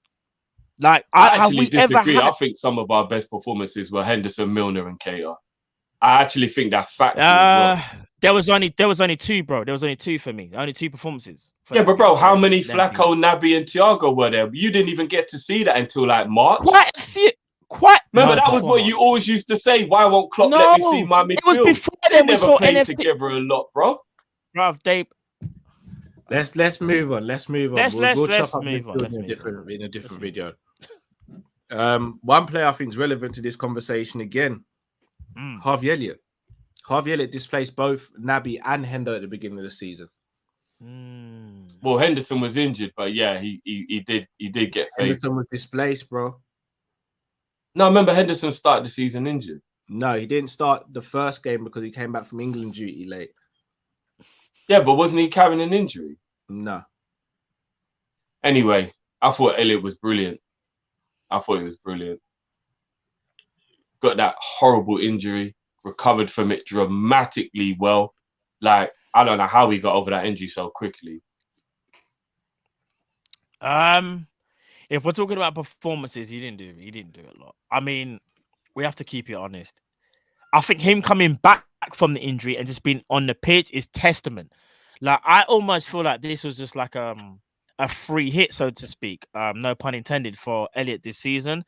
It was just to get some minutes. To come back from an injury like that and being so young and having all that pressure on you, like, it's hard to give him a rating because I don't want to be disrespectful, but we have to kind of keep it honest. He didn't have any impact because he's still recovering. Like, even though he came back, you can see like confidence and rhythm's gonna take time. And I think this preseason is really gonna help him, like really, really help him. Well, I'll go back to the start before he had the injury. So, me personally, I would say, like, I don't want to disrespect him, but I would say like 6.5/7, if I'm being honest. 7 for me. I think he was excellent before he got injury, but when he came back, I think he looked as though he's a little bit lost, which is understandable at his age, coming back from injury. Right. Yeah, and that's understandable. It's a lot of pressure, bro. I agree with Kyle. 7. I think the performances before the injury were brilliant.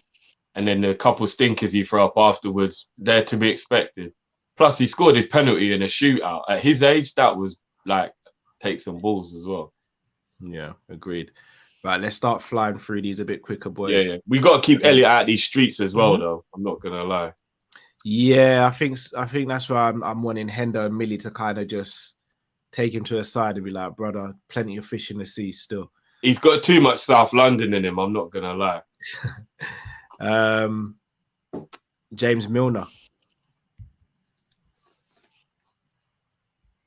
Expectations would have been low, right? 7.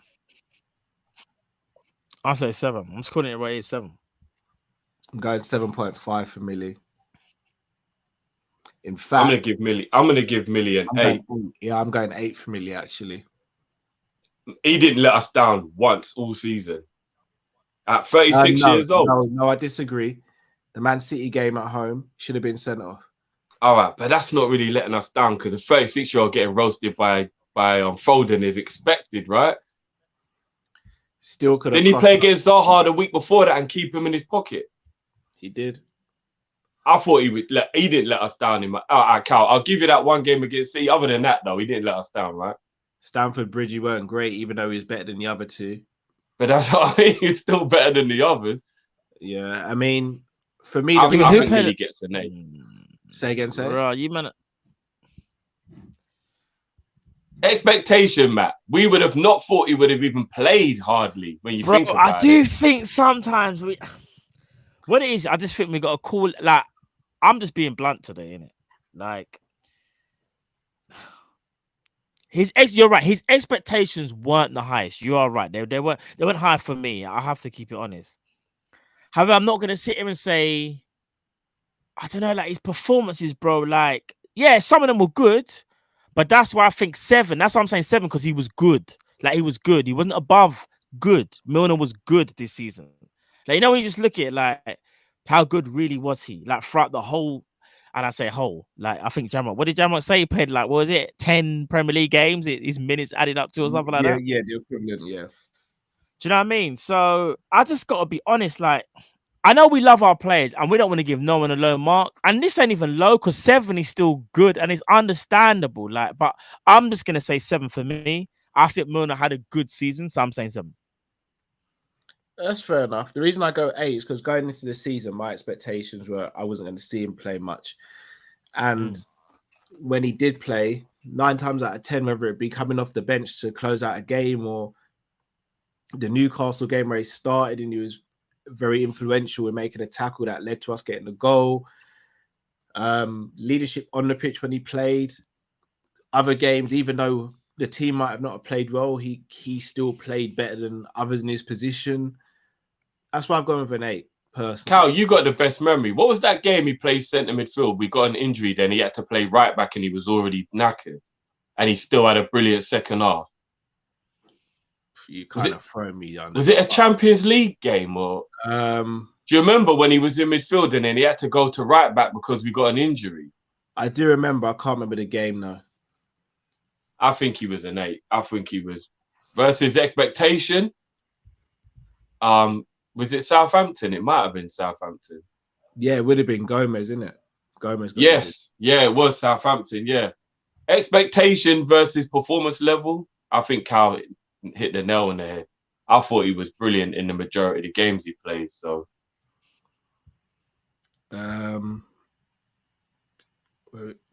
Ox. I would still go a 7 for Ox because in January he was very good and he helped us out a lot. He had one little spell, like you said, Drift. After that, he didn't. But we just gotta be No, honest. but did he play though, Matt, in that time though? But that's the whole point. He didn't play. So we can only judge him on the games he played. No, but there's a reason why he didn't play. But he gets a No, Matt, we can't do that because Kelleher only played like 7 games. This is why people say we're Sentiment FC. Bro, he didn't play because he's...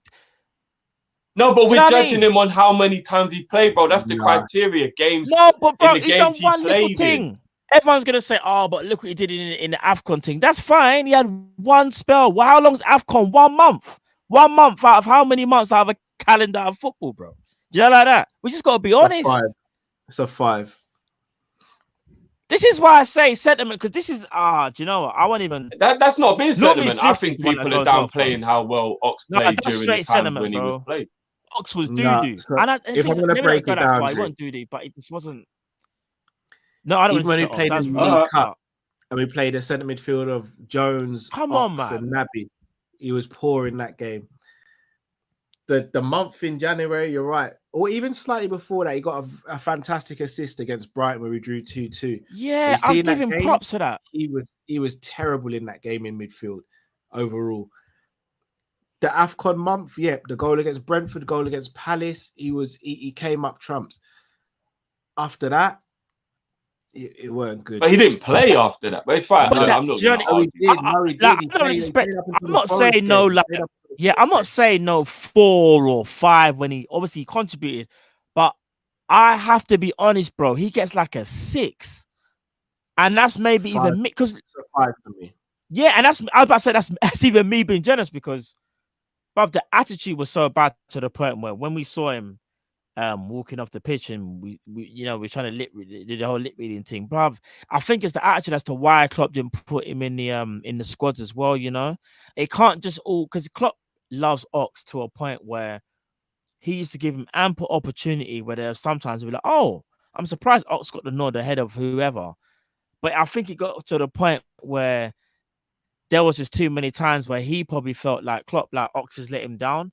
And I think for whatever reason, Ox's mind isn't at Liverpool, or I don't know, he just hasn't performed, and maybe he feels a lot of pressure to always perform. But yeah, man, we just got to keep it a buck. Like, I respect him. I will always respect Ox. I like his character, everything. It's just that I think if we're talking about a season review and we have to kind of be honest, I think he does get a 6, personally. What did you give him, Drift? I would have given him a 7, but All right, 6 then. Meet in the middle. remember, I was just judging him on the games he played in, not the ones or why he wasn't. I was as well. Even the games he played in, yeah. Curtis Jones. I'll let you, man, go first. That's your future captain still. I'll go 6.5 for me. Yeah, I'm all right with that.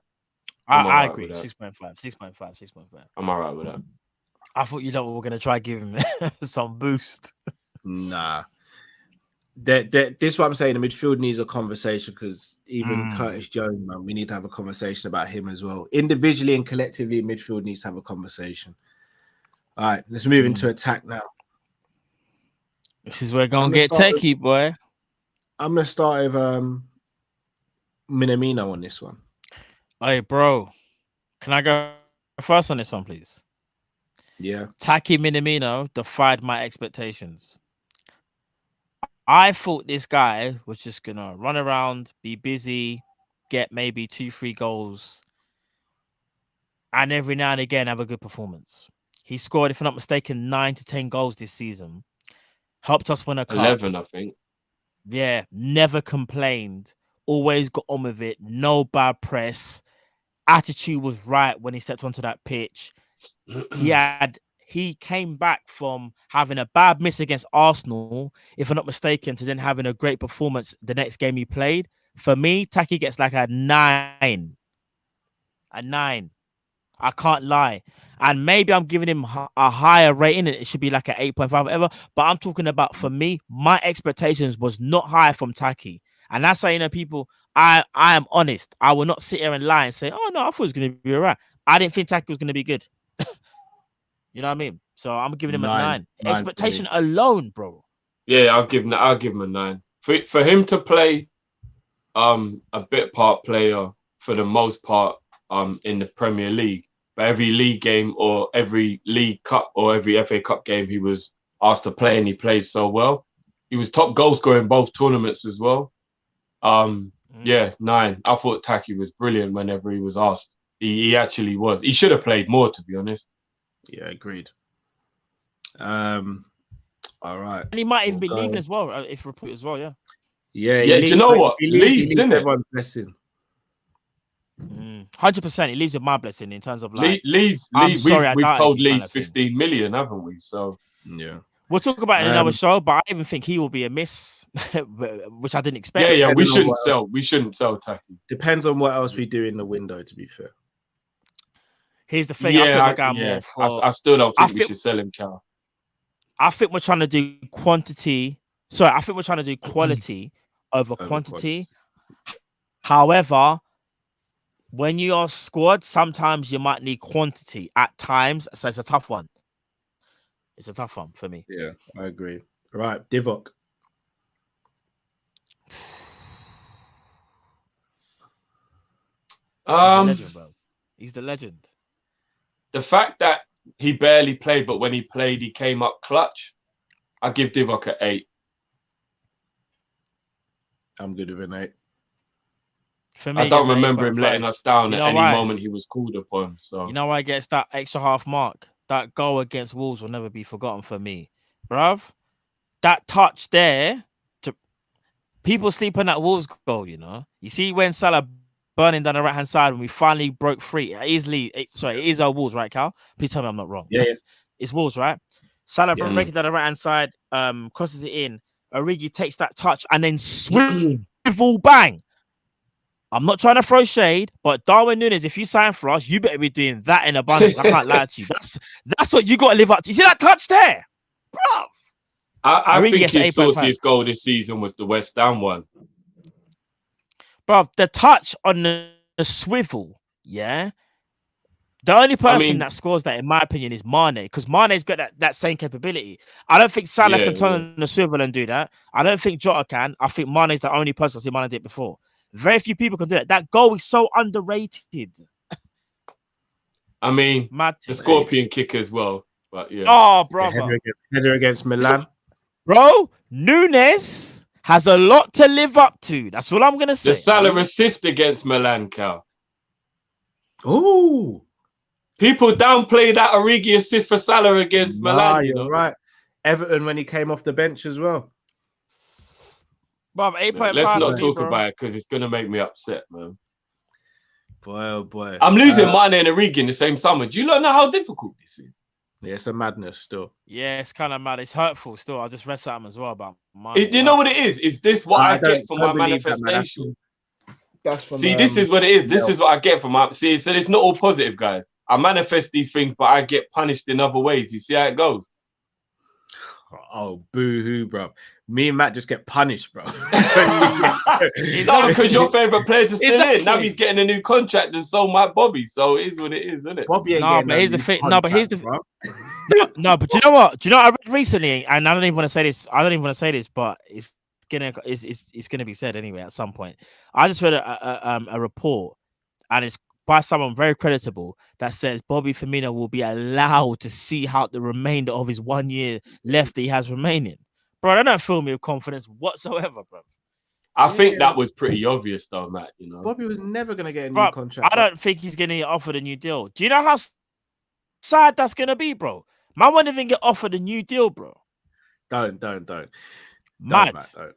I think it's the wages he's on why they won't, you know. That's gonna take a long time. I don't really care. I've got a year to prepare for that, and I've started. It's kind of mad. It's kind of mad. Still, I can't even lie. When you think about how, but anyway, that's talk for another day. You know what? This is a great point. You know, Origi is a madman. How can you play so little but have so many memorable moments?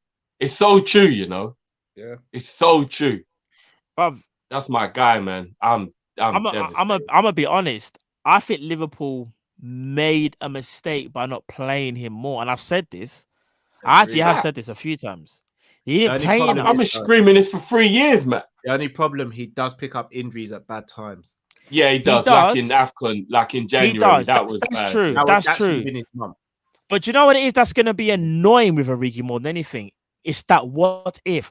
Why didn't Klopp just say for one season, you're gonna be the focal point? Salah, Mane, and Diaz or Jota, do your thing, but I'm picking my man as the focal point. We've never seen it, bruv. The man's been there since 2016, we've never seen it. It's kind of mad still. I can't lie. It's kind of mad. Right. Speaking of Firmino, what are we giving for Firmino, guys? Do you know what? My expectations of Firmino were that he would get 20 in all comps. I think he ended up with 13. Am I correct? Around that, yeah. Am I cutting out? So you know what? Okay, I'm cutting out, clearly. He didn't do too badly in trying to get to my expectation. He came off the bench and was impactful in quite a few games. His injuries this season were horrible, though. That's the problem. Yeah, so I didn't think he'd get injured that much. His injuries are terrible this season. I'm still gonna give Bobby a 7.5 though, you know, because I still think he contributed quite a lot. And his form before the first injury was brilliant. So I'm still gonna give him a 7.5, you know. I'm still gonna give him a 7.5. 7.5 for me as well. What are you saying, Matt? If you look at him, because I think my internet's going a bit mad. Can you hear me? No, you're cool. Yeah, am I still there? I don't think I am. Yeah, you're still there, Bobby. Still there. All right, let me. All right, cool. I'm a bit glitchy in it. All right, cool. If you look at hear me, Bobby 7.5. Can you hear me? I don't know how long I've. Yeah. We're all in agreement. Or am I good? You're good. Oh, okay, cool. Because I saw my internet just go, and I was like, no, not now, man. Right. Getting to the big boys now. Jota. Man said I'm defrosting, you know. I'm gonna give Jota an 8.5. Jota the shot.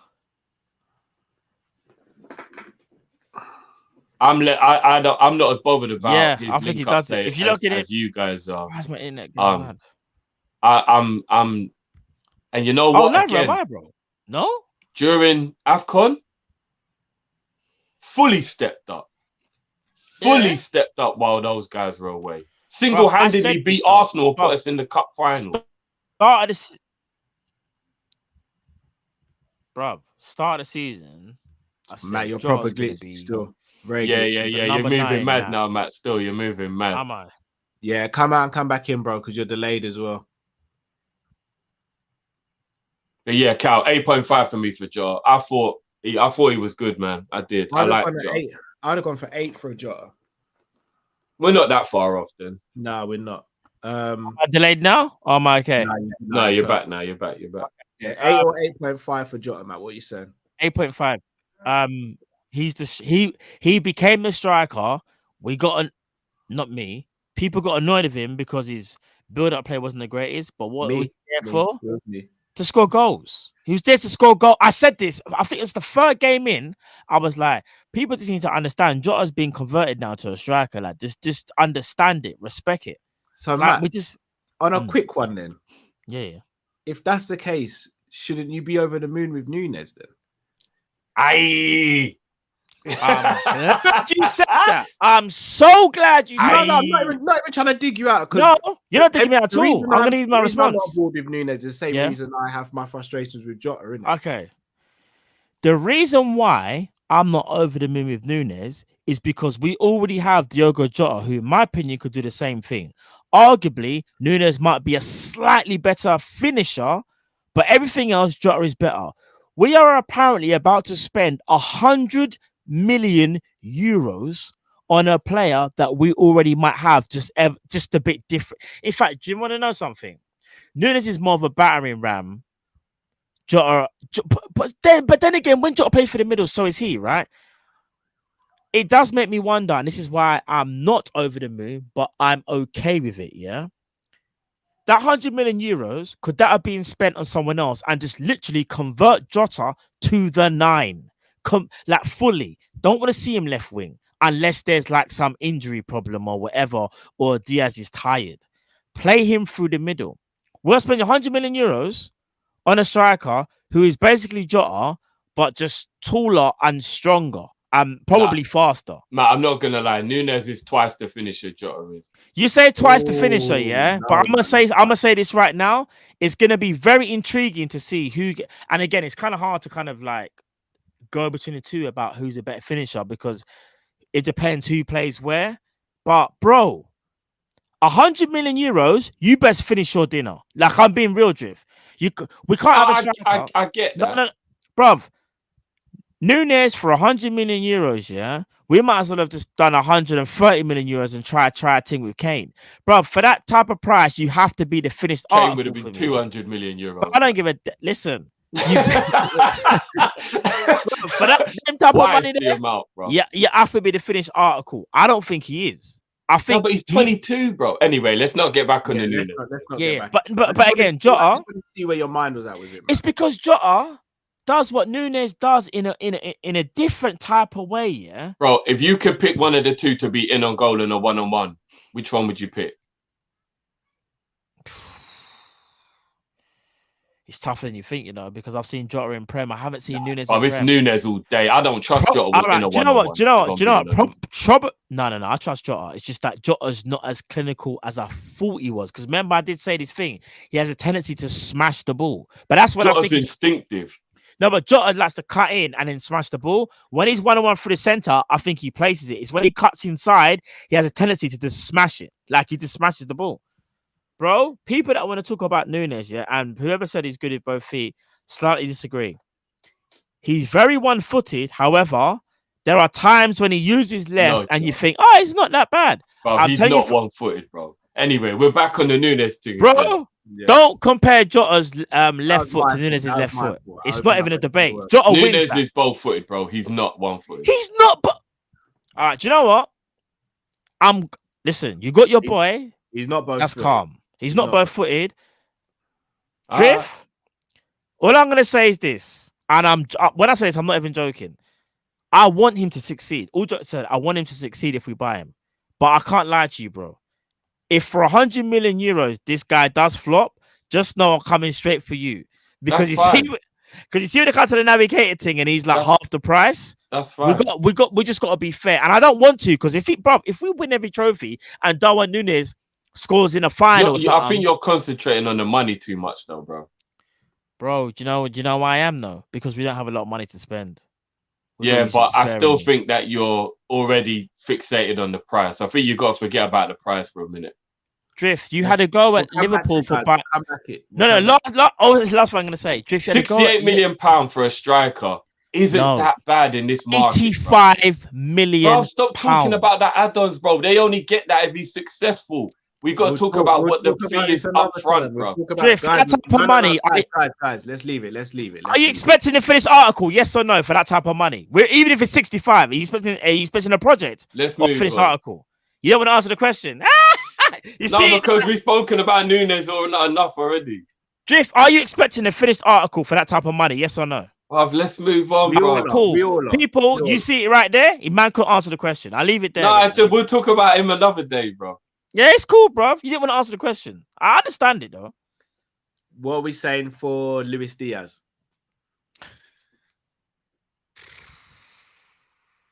It's either 9.5 or 10. Easy. Because expectation. My expectation was actually high because of how much I loved the kid, but I didn't think he'd hit the ground running this much. I think he teetered out a little bit, but that's just fatigue. That's straight up 73 games in one season. Yeah, 100%. He was blowing at the end of the season. Absolutely blowing. Adrenaline had ran out, everything. Man in a match for us in the cup final.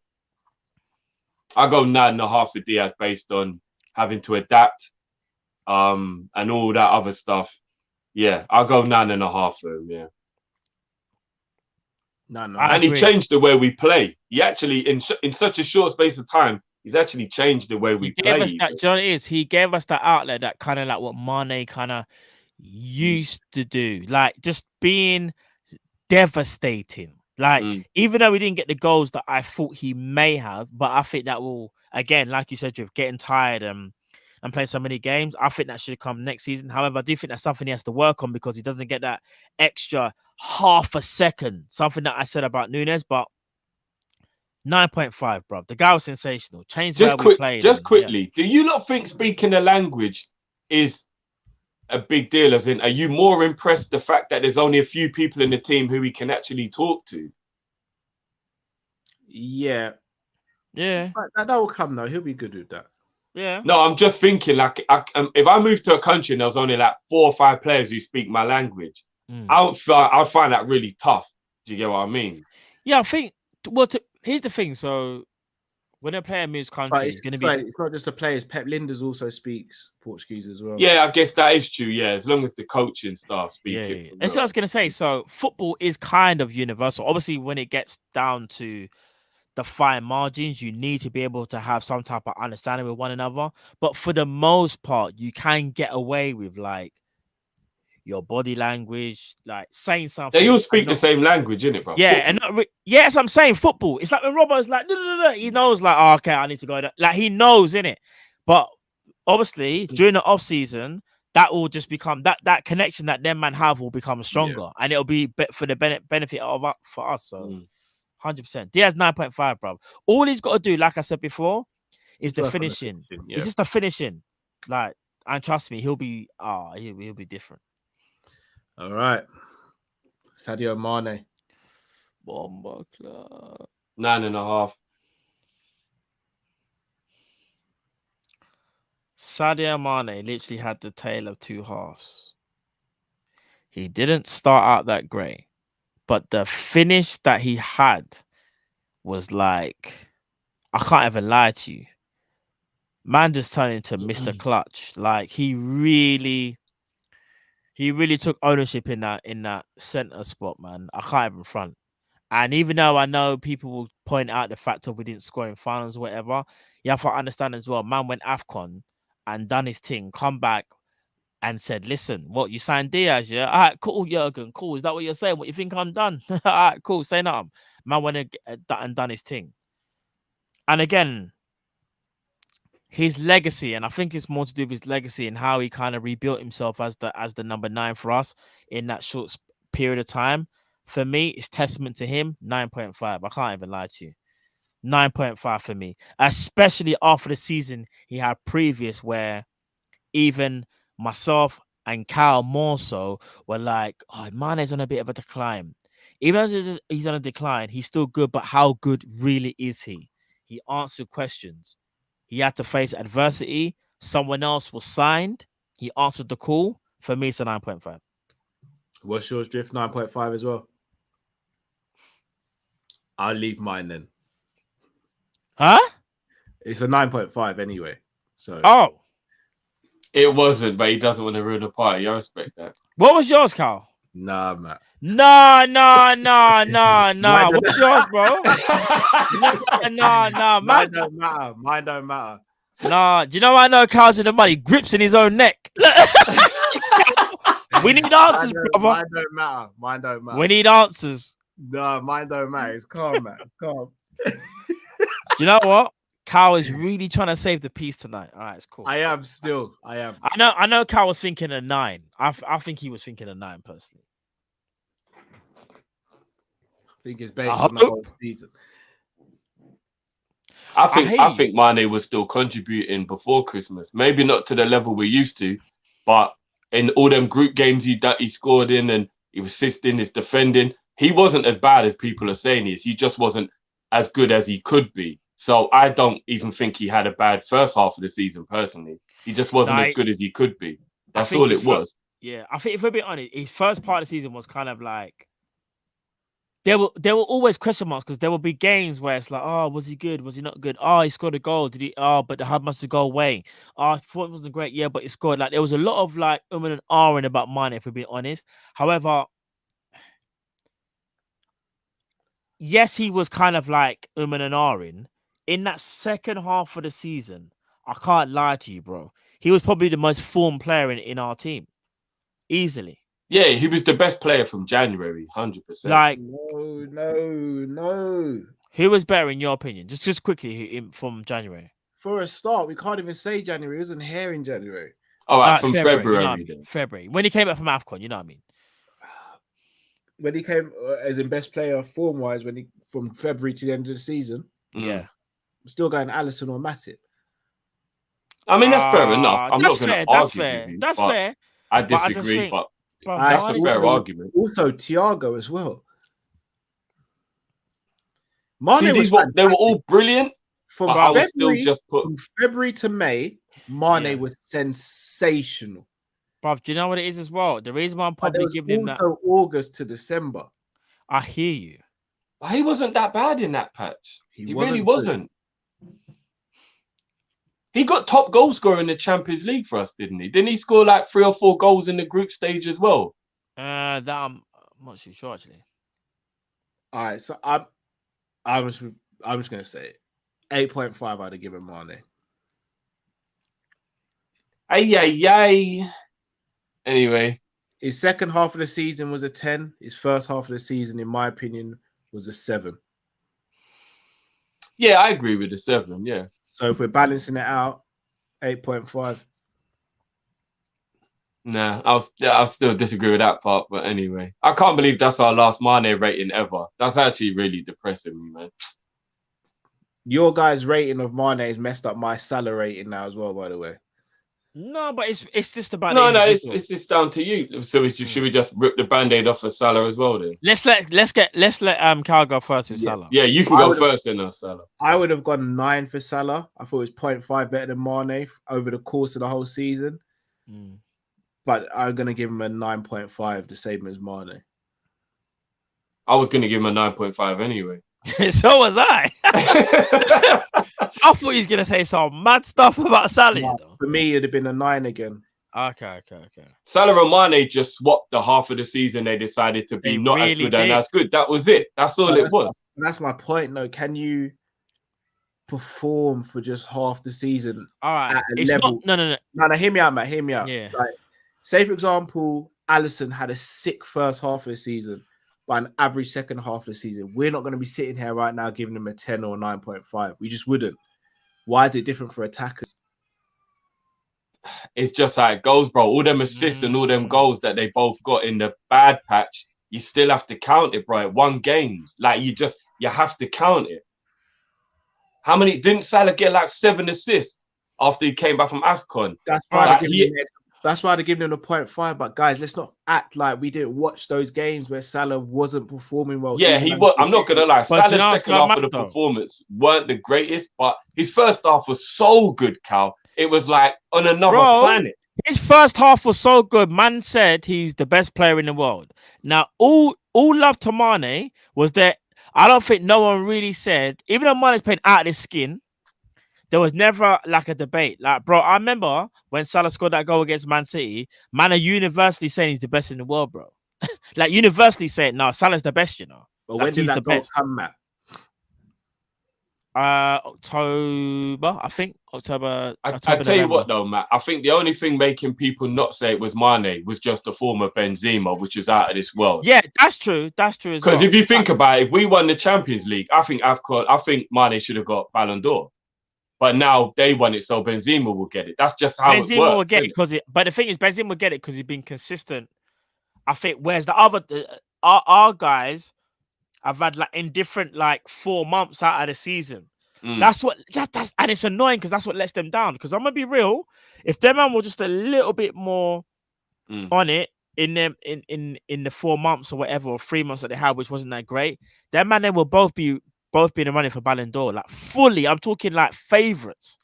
Because it's just that Benzema's been consistent. Because start of the season, Benzema started very, very well. But there was a little point where I was like, he's not fading, but like he wasn't as hot. But Benzema, before it got to Christmas, was on it and ended the season on it. And I think when you start scoring those Champions League goals, it just adds that extra bit of weight to what you're doing. And because Benzema was scoring in knockout competition.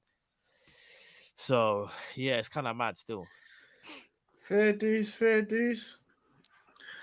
So overall, boys, if you have to rate the season out of 10, what's your rating? For the whole season? Whole season. 9. Yeah. I can't lie, it's a 9. I want to say 9.5/10, but we can't. We didn't win the 2 trophies. We need one of the big ones to go above. Yeah. We didn't win them, but we're proud of what we achieved. And also expectations as well. You're not going to hate me again. It's an 8 for me. An 8? Raw. Yeah, if we had won the Champions League without the Prem, it would have been a 9. If we had won the league and the Champions League, then it'd have been a 10. Yeah, I get your logic. I hear you. But I just think to win a double and to knock out Man City on the way to that as well adds for me a little bit more weight, because there are always going to be our direct rivals for every competition pretty much that we go in for. And I like the fact that we knocked them out for 1. However, they obviously did beat us to the Prem, and obviously we couldn't get it over the line in the champs. Yeah, we lost out on the Champions League by the split hairs of the offside between Trent and Vinny for the goal, and we were 15 minutes away from winning the league. I think if you get that close to immortality, it's very harsh to be maybe hypercritical 8.5. if you get what maybe I mean. 8.5. I don't know. Maybe 8.5. I mean, look, I understand where you lot are coming from. Cal's logic perfectly makes sense, like it does. But for me, to play 63 games, only lose 4 of them, go to the end in every single competition, only miss out on the league by 15 minutes, only miss out in the Champions League final by the split hairs of an offside for Vinicius. Like, I just have to look at how hard that is to do. I have to add that extra context. The tiredness, the fatigue, the mental strength. We were tired. Imagine how tired the players are. Like, I don't know, man. I just think that was a season we'll never see again. We'll never see that season again. We just won't. So I disagree. I don't think it's impossible for that season to happen again. I just think I'll keep on saying it. He had another centre midfielder last season. I think we do all 4. Maybe. I'm just saying, it was only about 3 or 4 weeks ago. Everyone thought was going to break football. It didn't end as we thought it would, but did we then all of a sudden get too downbeat on the actual performance of the players? I think I don't think I'm being downbeat about it.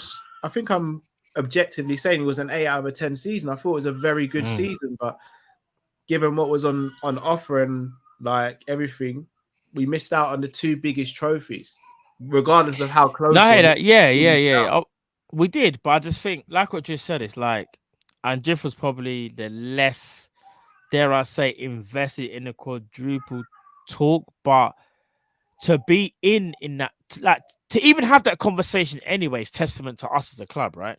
Like, to even like have conversations, whether you believe it or not, like, shows where we are as a club. Like, it's kind of mad that people will laugh at us and say, "Oh, but you didn't win champs, you didn't win Prem." It's like, bro, your team finished 5th, shut your mouth. Your team finished 6th or whatever, and your French international is leaving. Like, you have a project manager with Lego hair.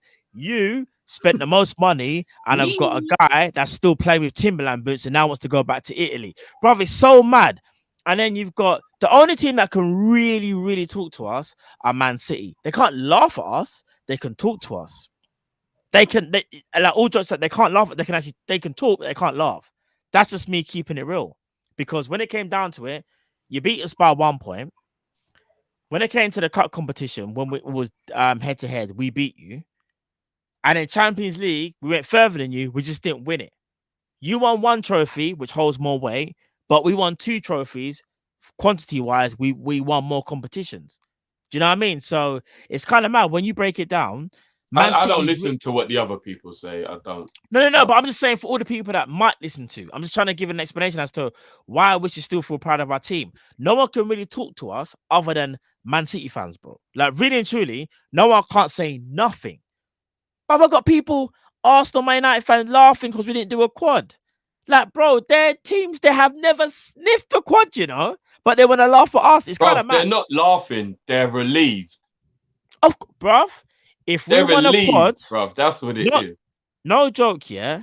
If we won a quad, football will be in disarray. Like, I'm not joking. If you're from England, football will be in disarray, bro. Let's get through these supers. Big up everyone who's joined in. Make sure you smash the like. We're a little bit live now for our members live show straight after this, but we're going live straight after this, guys. Let's get through these supers. Ash says, Fowler, reason I support Liverpool. Liverpool. Those 3 seasons was a madness. Something like 31, 28, 29 off the top of my head. Crazy. #God. Yeah, Fowler was the man. Yeah, come on, you know this already. AGS says, Big itself says, do you guys think we could have got a Kane for the money paid for Nunez? 100 million euros. Kane, never. He has 2 years left in his contract.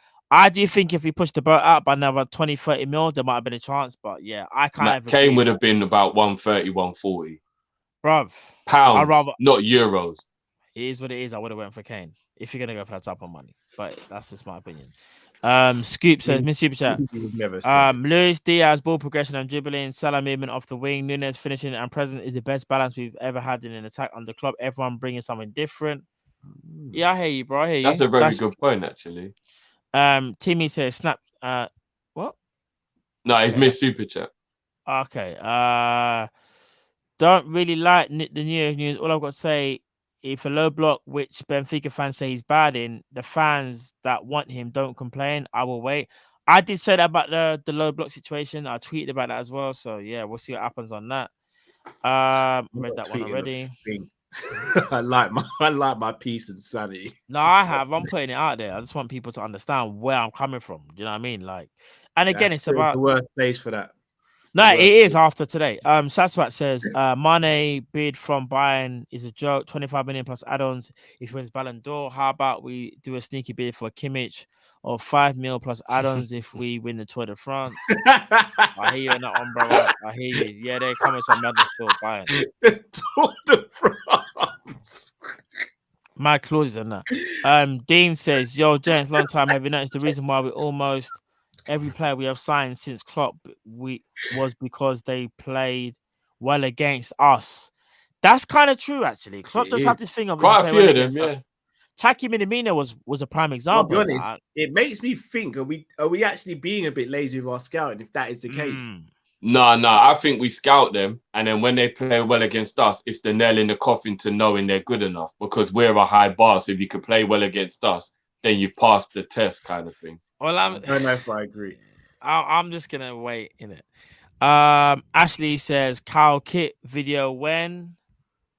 I'm all right to do whenever. Still, Terry members, we got a lot of stuff coming during the summer, so yeah, that'll be a members video most likely. Terry Milner Silva says best goal you've ever seen. Bergkamp versus Argentina in the World Cup. Best goal I've ever seen. There's too many to mention, blood. You got like Seedorf from back in the day, Real Madrid. Yeah, like you said, Bergkamp. You've got Ronaldo's finished for Inter Milan against Lazio in the Champions UEFA League final against Bayer Leverkusen. Do you want to know something? I'm not actually because it's kind of mad. Ibrahimovic's goal for Ajax when he was like 18. I don't know if you lot have seen it when he twists up about 48 man. About 20 man. Disgusting. Yeah, Neymar's goal for Sao Paulo. There's a few. Is it Sao Paulo or Santos? Who did he play for? Is it Sao Paulo? Santos, yeah. Yeah. Taji says if Kyle got to force a 10 for Thiago, then he's an 8, fam. I don't even get what that means. If Kyle got to force a 10 for Thiago, then he's an 8.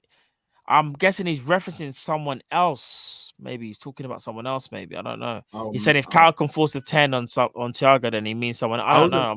I was merely stepping up and showing why it was a 10 still. I'd have been up to fight about it, but we dealt with it like gentlemen, innit? Like, I know I'd have got rushed, but I was still up for the fight. Sharif says Nunez scored 16 goals in the Liga Almeria before anyone says poor. League is bad. He will play better as a striker than Mane did. Obviously, it's a shame we lost Mane. Still, you never walk alone. Yeah, I did hear that he played for Almeria. So I didn't even know that. That's where they got him from, isn't it? Yeah, 20 million euros, I think it was, or 24 million euros. Big it itself, LSE needs to become. No, 20 million pound, I think it was, bro. Oh, okay. Liverpool 12 man says Manifest Vieira, he's our midfield answer versus low block. I think he's talking about Fabio Vieira from I still need to check him out. I haven't really seen much of him, Please drift. I know Carl's on board. Carl's on board that team. I'll try and see if I can do some scouting. I'm not on board. You're not on board? I thought you said I'll be honest. I said I weren't on board for sure many. And look what happened with that. I'm just lost in it. Like, even if a player enters my mind now, it's just like I think that's what it is, Cal. God can hear everything, innit? Ty says we saw. Sorry, guys. Ty said we saw Origi as a focal point. Everton 5-2. He was amazing in that. I ain't gonna say nothing. But what's so mad is when I brought up Origi before and Nunez, people laugh, but I'm not disrespecting Nunez. What I'm saying is, though, did we have a player there that had that same style of like skill set, and we've let go for free? So was it bad business? Because if we would have kept him and used him more, so could we have used the money elsewhere? That's all I'm saying. Matt 75 Jammer says, "I'll be honest, I don't listen to any fans bar City." I hear that, Jammer. That's what I'm getting out. That's G stuff still. Peterson says, or Peterson, apologies. United in their fans are shameless. They are twerking for, I think it was De Jong. De Jong, yeah. But he doesn't even want them. By the way, tell me how you feel about us signing Nunez. Drift, one word. If you could describe how you feel about us potentially signing Nunez, what would the one word be? Excited. Carl? Intrigued. Me? Okay. Intrigued is a good one. I like that. Intrigued. I'll just say okay. By the way, they're twerking for De Jong is hilarious. Yeah, he doesn't even want Champions League football. She said she not like your brother. 975 Drama says, Matt, that Nkunku agenda coming out the screen, fam. I mean, he's never hidden it, to be fair. Yeah, he did. He never hid it. He really didn't. Yeah, I'm not trying to like disguise it, if I'm being honest. When then Cuckoo goes Chelsea and only gets 4 goals in the season, maybe you'll be all right like the Werner thing. I hope so, but I don't think in Cuckoo's Werner. That's the problem. Cuckoo ain't Werner. You know? And Cuckoo's not Werner, man. Chelsea, though. He won't go Chelsea. And Cuckoo's not Werner. Like, they're completely different players. You know what I mean? Taja Fisher says, seen waste podcasters talking continuously about our club. Rants and X seem like they got more clicks when they talk about LFC. Waste, man, respectfully. I don't even know what that's even what about. they said, to be fair. I haven't know what they said, but let me know what they said in it still, so we can. I don't know what they're saying. So we can chop it up. Sure, it'll be an interesting conversation. Mr. Dare said Drifty says give Wolves Taki 17 mil for Neto. What? Oh, give Wolves Taki 70 mil for Neto 30 mil. Yeah, I guess he means give them Taki plus 17 mil. I'm guessing so. I mean, don't get me wrong. If we could get Neto, I'm all for it. Neto's injuries actually worry me, though. I got to be honest. That means we're gonna get him. Nice one, cheers, bro. Dean says, I personally think that Diaz is the reason why Mane wants to leave because he don't want to compete for that left wing. What do you guys think? Drift, I'll start with you first. What do you think about that? No, I truly believe it's half he wants a new challenge and half the hierarchy aren't willing to give him what he's worth. Carl? I agree with Drift. Although, if he wants, I think he wanted 350 or something like that. No, apparently him and Salah both have asked for 300 a week. I don't think he can demand Salah money, personally. I do. I think he can, but that's a different conversation. Like I said before, they're Robin and Ribery, bro. Like, it just depends who you prefer, but I think both have been absolutely hella back page. Mitch Wells, big at yourself becoming a member, bro. Love for that as always. And I said if I jump says Kuda Kone's a shot as a sure many alternative. I don't know much about him. I don't know anything about him. I don't know anything. Cameron does the accounts for FSG, so that might be a player we need to look into. I'll have to scout him. Yeah. Kadir says, is Kyle manifesting a bit like when Mike tried to get out of the upside down dimension? Shout out to the man them that or the gal them that watch Stranger Things. I've actually finished. I haven't finished it, so don't do a spoiler. Please. When I say finished, I'm waiting for 8 and 9, innit? 8 and 9 come out July 1st. But yeah. But that's funny though, because Mike, when Mike was in the upside down, that was funny. I can't believe you, man. I haven't even finished that. I can't even lie. I'm on episode 5. Allow me, bro. I ain't started it. Wow. Bruv, you're missing out, Cal. You got to get on that. Have you not started The Boys as well? You know The Boys? No, not yet. I haven't started the new season, no. Oh, dear. Even Peterson says, who will be Liverpool's top 5 scorers next season? Cal, I'll come to you first. All right, so Jota. This is not in any order, by the way. Jota, Salah, Diaz. If he comes, Nunez. Pause. I can't think of a 5th player. I'm gonna go wild with this one and probably say Konate. Carvalho. Okay. Oh, is that your same as you? Same as Cal, but I'll swap Ibu for Carvalho. That's exactly what I would say, Carvalho as well. 975 Java says Nkuku ain't for sale until he signed a new contract. I've heard. Well, I'm just gonna say I've personally heard. I'm not gonna say where. I personally heard. Shout out to the person if you are watching this. You know you are. I've heard that there's been an inquiry. Don't know how far it's gone, but in case the Nunez deal doesn't go through, that's someone that we've asked a question about how much it would cost. But yeah, let's see what happens with that. But I think Nunez is pretty much nailed on now. If I'm being genuine. So your man Cal's man just give me job. LFC J11, big yourself becoming a member, brother. 975 Jump says Cal, it wasn't 300k, it was 394k. Mane asked for. You can't demand that. I mean, I'm not gonna lie, bro. That sounds very random as well. Like the 94. That sounds so. I'm gonna be real. I'm taking Jamrock's word for it. Still, when it comes to the money and the finance thing, I can't really go against Jamrock. Listen, he deserves hella back pay anyway. Not so. 394. No, I wouldn't pay him that. I wouldn't pay him that. But he's not even getting that much of buying, so that's why I don't believe that. Apparently, he's gonna get 400 at Bayern. I've heard. Nah, Oh, is 320. it? I heard he's 350, but we'll have to I heard see. 320. They're willing to like 320 is willing to go to. Yard Man Cal says Biomass Fitness is QVC with easy payments. Like QV, remember QVC? I remember QVC from back I in think the day. they're still around, don't they? Are they still around? Yeah, they are. They're still going. Hella air fryers and ninja. I don't know how they're still doing it. Still, yeah. I don't know. Big up QVC, remember the building they had near Victoria and all that as well. I think he's still there, Cal. I know. I don't know how they do it. Gotta rate it. Boy, well, people. There you have it, man. We didn't rate Klopp, by the way, guys. Say again. We didn't rate Klopp. We not rate Klopp. 8. You'd only give Klopp an 8 for the season. No, I give him a 9. I give him a 9. A Oh, 9. He's got to get a 9, bro. He nearly motivated us to the impossible, bro. Gotta be a 9, bro. It's got to be a 9, bro. Bro, this man got us talking about quad talk, yeah, and got us into a final of a Champions League, got us into the last day of a Premier League title race where we had no right to be there at one point in the season. We lost 4 games in 63, and we only lost 4 points. 4 games? Can't lie to you, so that's straight. 4 games in 63, Cal. You can't give man an 8, bro. Arsenal lost 3 games in the first 3 games of the season. How do you believe in about quad and you're willing to give him an 8?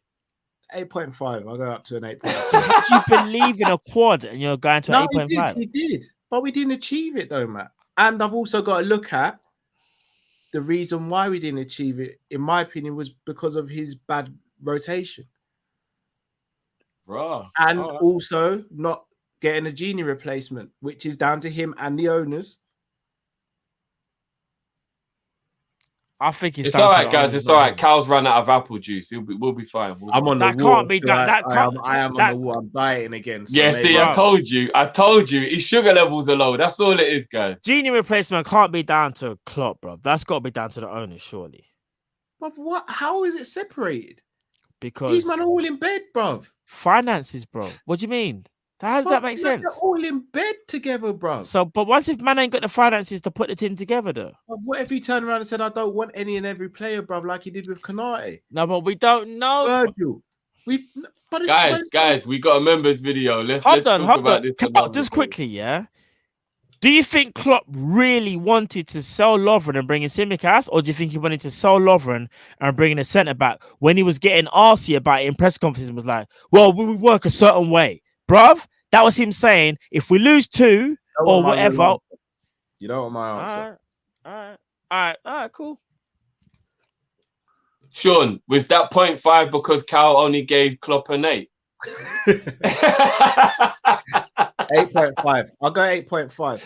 It's got to be a 9, bro. It has to be. Like, man signed an extension knowing that like he's got to deal with Pep all over again for the next how many years? Because Pep probably will sign an extension as well.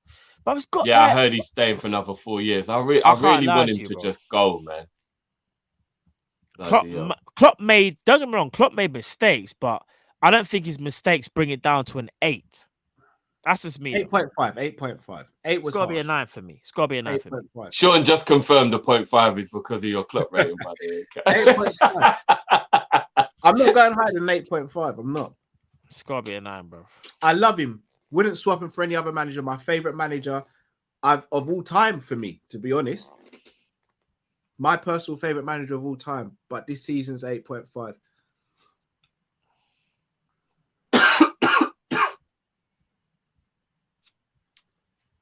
Mane's rumoured wages at Bayern are 20 million euros a season. Raw, boy. I mean, he deserves it, but that is a lot still. That is a lot. But guys... Bayern can afford it. We can't. Yeah, plus they're losing Lewandowski off the wage bill, which is they're pretty much just going to swap the wages, isn't it? That's basically what they're doing. So yeah. But you guys, big up, man. You know what I mean? There you go. That is it. And obviously throughout the week, any other news, stay tuned, and we'll be back. And Friday is our next schedule for you guys with obviously the call-in show. So we will see you on Friday, guys. We will indeed. Bless up, everyone. Members, see you shortly. Big up, big up, big up. Peace.